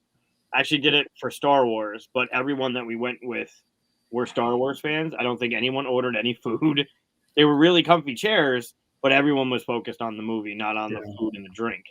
But that's totally shitty. I would never go see Star Wars in something like that. It would have to be something that I don't care if someone says a little something in my ear. Yeah, like a Star Trek movie or something. I see what you did there. Peter's talking board games. So on Mars, beyond it. Yeah, see, I mean, there's a lot of unique stuff and board games right now. And I think board game IP stuff had a very similar treatment to what you were saying, Chris, before with movies. Any IP based board game that came out was either a version of Monopoly or some really, really poorly adapted, pasted on mechanic to the IP. And it's just, and they came in those long Parker Brothers boxes, right? Yeah. That's all you got. And it's just like, ugh. But then you get games like BSG and other stuff that kind of rise above and forge ahead with good IP, good game combination. Well, see, I mean, go ahead, Mike. Remakes. Pardon? There's some games that are just remakes of stuff that wasn't an IP. Yeah. The company has an IP. They're going to retheme the shit with the IP because they know the IP is going to sell. But here's what I don't get. Why is the fact that it's in an IP an issue at all? Either it's an entertaining or well-done story or it's not. Either it's a fun game or it's not. Thanos Rising is fun, whether it's got Thanos in the middle or some made-up person in the middle. It's a fun experience. And the same thing goes for Marvel movies, Star Wars, all of that. If Rogue One was considered the best Star Wars movie to date right now because of it being a great original story, doesn't matter that it was Star Wars. You're talking like money numbers in theaters right now, but you're saying that there isn't quality movies and stuff, but there are. They just happen to have IP now. And I don't think that should be an issue. I don't know if I agree with that. Yeah. If you replaced all of the Marvel movies, you kept the same stories, even same actors if you wanted to, but instead of them being, Captain America and Thor, they were, Achilles and Hercules and all this stuff and classic stuff. You wouldn't have any, it's from comic books, so I'm not going to take it seriously kind of feelings from critics and stuff. They'd be held as these big, epic things of classic myth. Like it'd be the same story, same structure, same acting and directing. I think it's just a lot of people have in their heads, it's comic books. So if it was marketed and directed and acted the same way, I don't think it would make any difference if it was IP or not. I think you'd be appealing to the same exact people. Right. But it'd be just as good, right? Because you have the same talent, same writing, but people wouldn't look down on it as, it's just Marvel IP kind of thing. I don't think you can take the Star Wars out of Rogue One and have it still have as much of an impact. I think it has an impact because the bookend of what that you're appealing to a fan base. Right. I think you got more eyes on it because it's Star Wars. But if that was a story that happened in, Vietnam or something like that, and you had the same people, working together, whatever, Vietnam or whatever, but if it was a World War II story, that actually fits pretty well in the Star Wars genre, right? Because they're going in, they're getting the whatever the next tank plans from the Nazis and all that stuff, and it ends the same way. People would just be like, it's amazing, Oscar winner, all that stuff. The only thing that's keeping it from doing that is this prejudice against Star Wars geek stuff or comic book geek stuff, that it can't be taken seriously if it comes from that stuff. And all I'm saying is, back in the day when Homer was talking about Achilles and all that, that's the same thing. It's not ancient, so we don't take it seriously. Stan Lee. I think the types of stories. I think it all has to do all with context and treatment. You can take a classic story and treat it with the same gravitas and fanfare that a Marvel story will have, and end up with essentially the same thing, versus a dramatic movie that has exactly the same plot lines. Cinematography is treated differently, and you have a completely different movie. Right. What I'm saying is, like, if you remove the IP but keep all the stuff that makes it a good movie, then you would get less money because you don't have people automatically jumping in, but you get higher criticism. Like you get more, the critics would love it more. Your Rotten Tomato score would be higher. I don't know about that for sure. I can't. I see what you're saying, but I don't know if that's true, because I mean, that's interesting. So Joker, I think, was removed from the comic book world enough to where people started taking it seriously. I never saw it. Yeah, I didn't see it. It was okay. I expected better just because of the critics of it. Like the acting was good, don't get me wrong, but the storyline. It was basically Taxi Driver, but he wears makeup at the end. It was slow. It was basically watching someone lose their mind, kind of thing, to the very end.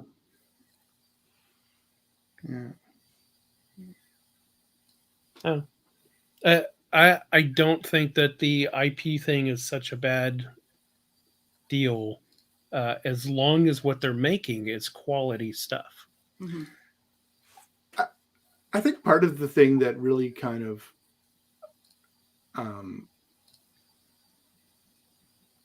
really turns me on about non-IP based stuff is the joy of discovering something new. I totally get that. And not having to deal with history of it. Oh, that's this person from this comic or whatever it is, and this storyline. It's like here, this is something that is just encapsulated within itself. Go enjoy it, consume it, however you like. Mm-hmm. You know what's interesting is I've talked to people about this before, and I wonder how you guys sit. But if I read a book, if you ask me what that book was about like a month later, I'll have no idea. If I watch a movie, if you ask me to describe the movie a month later, I can tell you almost scene to scene what happened. And that, I think that's a visual learner, you know, how a person learns and stuff.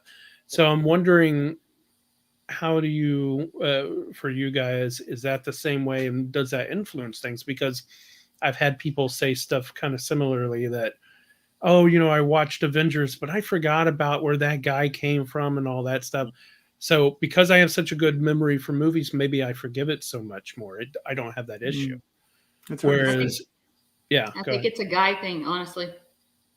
I think most guys remember lines from movies and shows like to a T. And it's it's uncanny. I find like a lot of guys will watch a show once and they'll be able to quote lines from it, and it's like, how the hell do you remember that? It's like I can watch a movie like 3 times and I'll still not get the line right. Like it's just not. I don't know. I think it's a guy thing. I think a reader, also a good reader, creates those cinema scenes in their head. So like when I read a book, one of my favorite series is by Brandon Mull called Fablehaven. There's 5 books in the series. He's a phenomenal writer, and I can really attach myself to the way he develops the scenes.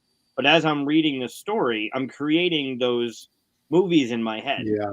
Right. So I am a visual learner, and it's harder for me to read and understand, like you were saying, Chris. But when I create those scenes, I know exactly what was going on. I could tell you the lines. I could tell you the shape of the house, how many floors, because he's given such a good description of what's going on that it's in my head as if it existed on screen or in a graphic novel or something. So I do the same thing when I read. That's how I consumed Harry Potter. Right, you create it, which is why the movie never lives up to the book, because you can create it so well, and you see it, and you're like, well, that's not Hogwarts. That's not what Dumbledore looked like. Like a good writer will create that no matter where it is. Yeah, but, man, you gotta put in some work. For me, like I saw that there's a new Reacher series coming out. Yeah. And I'm a big Reacher fan, and I've read all the books or listened to a lot of them, and it's like, you know, what Tom Cruise was first of all 1.5 feet shorter than Reacher is, but the mannerisms were really good. And what's the new guy's name? He's the he guy played- that played Hawk and yeah, and Aquaman. right? Anyways, Alan Richson. He's much more frame wise, but the comedy that he does is not typical of what a Reacher novel would be. So I'm always comparing it in my head to what I read and what I formed, the character I formed in my head. Every time I read Batman comics, I hear Kevin Conroy's voice in my head. Mm-hmm. Nobody will ever come close to that. No, well, depends. I mean, if you're talking about overall Batman animated, obviously Kevin Conroy as the voice, but Keaton live action. Right. No, I'm just like when I'm reading comics, when I'm reading Batman comics, it's Conroy every single time. Yep. But not Christian Bell. No. Ugh, with his dumb voice. I was actually watching a behind the scenes of all three movies on YouTube today. And they talked about the voice. That was Christian Bell's. That's what got him the job. Is that he did that voice. They show other actors in the Batman suit, which was funny because they used the Val Kilmer suit for trials to see how they looked as Batman. Yeah, so it looked kind of goofy. For the But Dark Knight? What? For the Dark Knight series? Yeah, for Batman Begins. Yeah.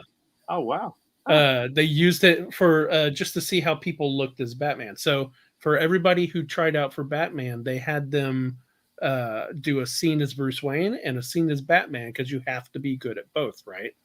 Well, not necessarily. I mean, well, that's what they were saying is they wanted someone who was good at both. So they showed the Batman scenes and stuff, and everybody was like, "I'm Batman," or "I am Batman." You know, it just seemed so hokey and stuff until he did it all angry when I'm Batman like that. You know, did the little voice kind of thing. And I remember in the first movie, I liked it. I liked that he did the little thing. And in fact, in the animation, in the animated series, his voice, when he played Batman, he always kind of went low and talked like that. But whenever he was Bruce Wayne, you could hear him smiling. Because he had that air in his voice, right? Yeah. He was like, "Hey, how's it going?" That kind of thing. But it was the same voice, but it felt like a different person. Yeah. So I appreciated it in the first movie, but the second movie he went overboard with it, and then the third movie was just off the rails. Kevin Conroy tells this story about after 9/11. He went because he was in New York. He went to the site, to Ground Zero, to try and help, and they're like, "Well, thanks, we got this." So then he actually ended up doing being a short order cook at a restaurant close by to help out however he could, making food for families and whatever. And there was a whole bunch of first responders in the restaurant, and apparently he came on the intercom and he did the whole I am the protector of Gotham and all this stuff. And they're like, Jesus Christ, it's Batman! It's Batman! They're like all clapping and cheering and everything. It's pretty moving story when he tells it. That's great. Yeah, Kevin Conroy. If they ever do the live action Batman Beyond, I know they're gonna. If they do the right thing, it'll be Michael Keaton as Old Man Bruce, but it's gonna be really hard to not see Kevin Conroy. They had the whole Crisis. Thing, and it was cool to give him the nod. But I can't see him as his voice, of course, but I don't see him as visually as Batman, right? Yeah, no, I agree. But yeah, Michael Keaton's in the next Flash movie, right? Right, as Earth 89. Old Man Batman, yeah. Right. But like if they bring Terry to the big screen or to a Netflix thing, it has to be Keaton as Old Man Bruce. It has. The problem with that is that it's supposed to be so far in the future. Yeah. There's all this crazy stuff. He's like 80. What? Bruce is 80 in Batman Beyond. Yeah, but that was in the 90s whenever they were doing that. They were thinking, by 2050 we'll have flying cars and all kinds of stuff. And now we know we're not going to have flying cars. Right, but Earth 89 might have flying cars. One of the best DCU movies, Return of the Joker. Oh, yeah. Fantastic. Yeah, for the Well, Beyond one. Yeah. So good. Yeah, with the whole Robin arc. Yeah. I will say this: DC has the best animated movies. Oh my goodness. Yeah. Way better than Marvel animation. Animated series too, like Yeah. Young Justice. Yes, Young Justice, excellent. Even the JL series was incredible. That's because they have good stories that come from their comic books, but they don't ever put them on film in the best way they possible. So The Green Lantern series was ridiculously good with Nathan Fillion. oh really? I never watched that one. I should watch that one. Yeah, it was CG, but it was so good. All right, guys. I know we've gone long. I know it's late. Fillion's good. I think he makes it better. Fillion? Yeah. Did you hear about they renamed the Edmonton? Was it the? Hold on. That's funny. I've seen the Batman ones, and that's about it. I'm not interested in DC stuff whatsoever, aside from Batman and Superman. DC's really hard to get interested in if you're coming at it from anything else other than their animated series stuff. Yeah, seriously. Or if you like soap operas, then they're live action. Yeah, TV. I mean, Smallville was good. It's still my favorite. Oh, I started rewatching Smallville. The writing on it, it's so clever and so well done. Yeah, I feel like you guys have way more TV time than I do. This is when I was working. It's on Hulu. I started rewatching it recently. Well, I only have TV time because I only pay attention to half of it and while it's working. But yeah, Edmonton renamed. They did a proclamation to rename for one day City Hall to the Nathan Fillion Civilian Pavilion. Oh my God. That's hysterical. Had too much clout to it. I don't know about that. I mean, you had Morgan Freeman and Michael Caine in Batman Begins. You can have big name people and all that, but you just have to have people that are making good stories, right? Well, it's just getting a good like look at the two cuts, right, of Justice League. Yeah. You couldn't have any more day and night than that. Yeah. Yeah. Anyways. It's gonna be bedtime for me. Yeah. We're running late. There's a good one now. Good one. Yeah. Good. All right. Well, Matt, hopefully you'll get your link fixed up, and however you end up, we'll edit the description eventually. So everybody, watch out for that, and we'll remind people next episode too if we can. Cool. I'll post it somewhere else probably. Yeah. Yeah, dude, because I want one of those. Those look good. Yeah. Thanks for visiting, playing games. It was a lot of fun. Talking stuff. It was fun. Yeah. Spending almost 4 hours with us. Normally we go to Discord after episodes. I know we went long, so it's cool if some of you want to retire. I might hang out for a few minutes there if other people want to talk about how bad DC films are. But thanks for watching. Thanks for hanging out with us. Anything else I'm missing? Like and subscribe. Oh, I totally forgot to ask people to like and subscribe. I'm sure the 3 people left over have already done so because they're super fans. Yep. 2 people. It's now 2 people. All right. Thanks for watching, everybody. Bye. Cool. Bye.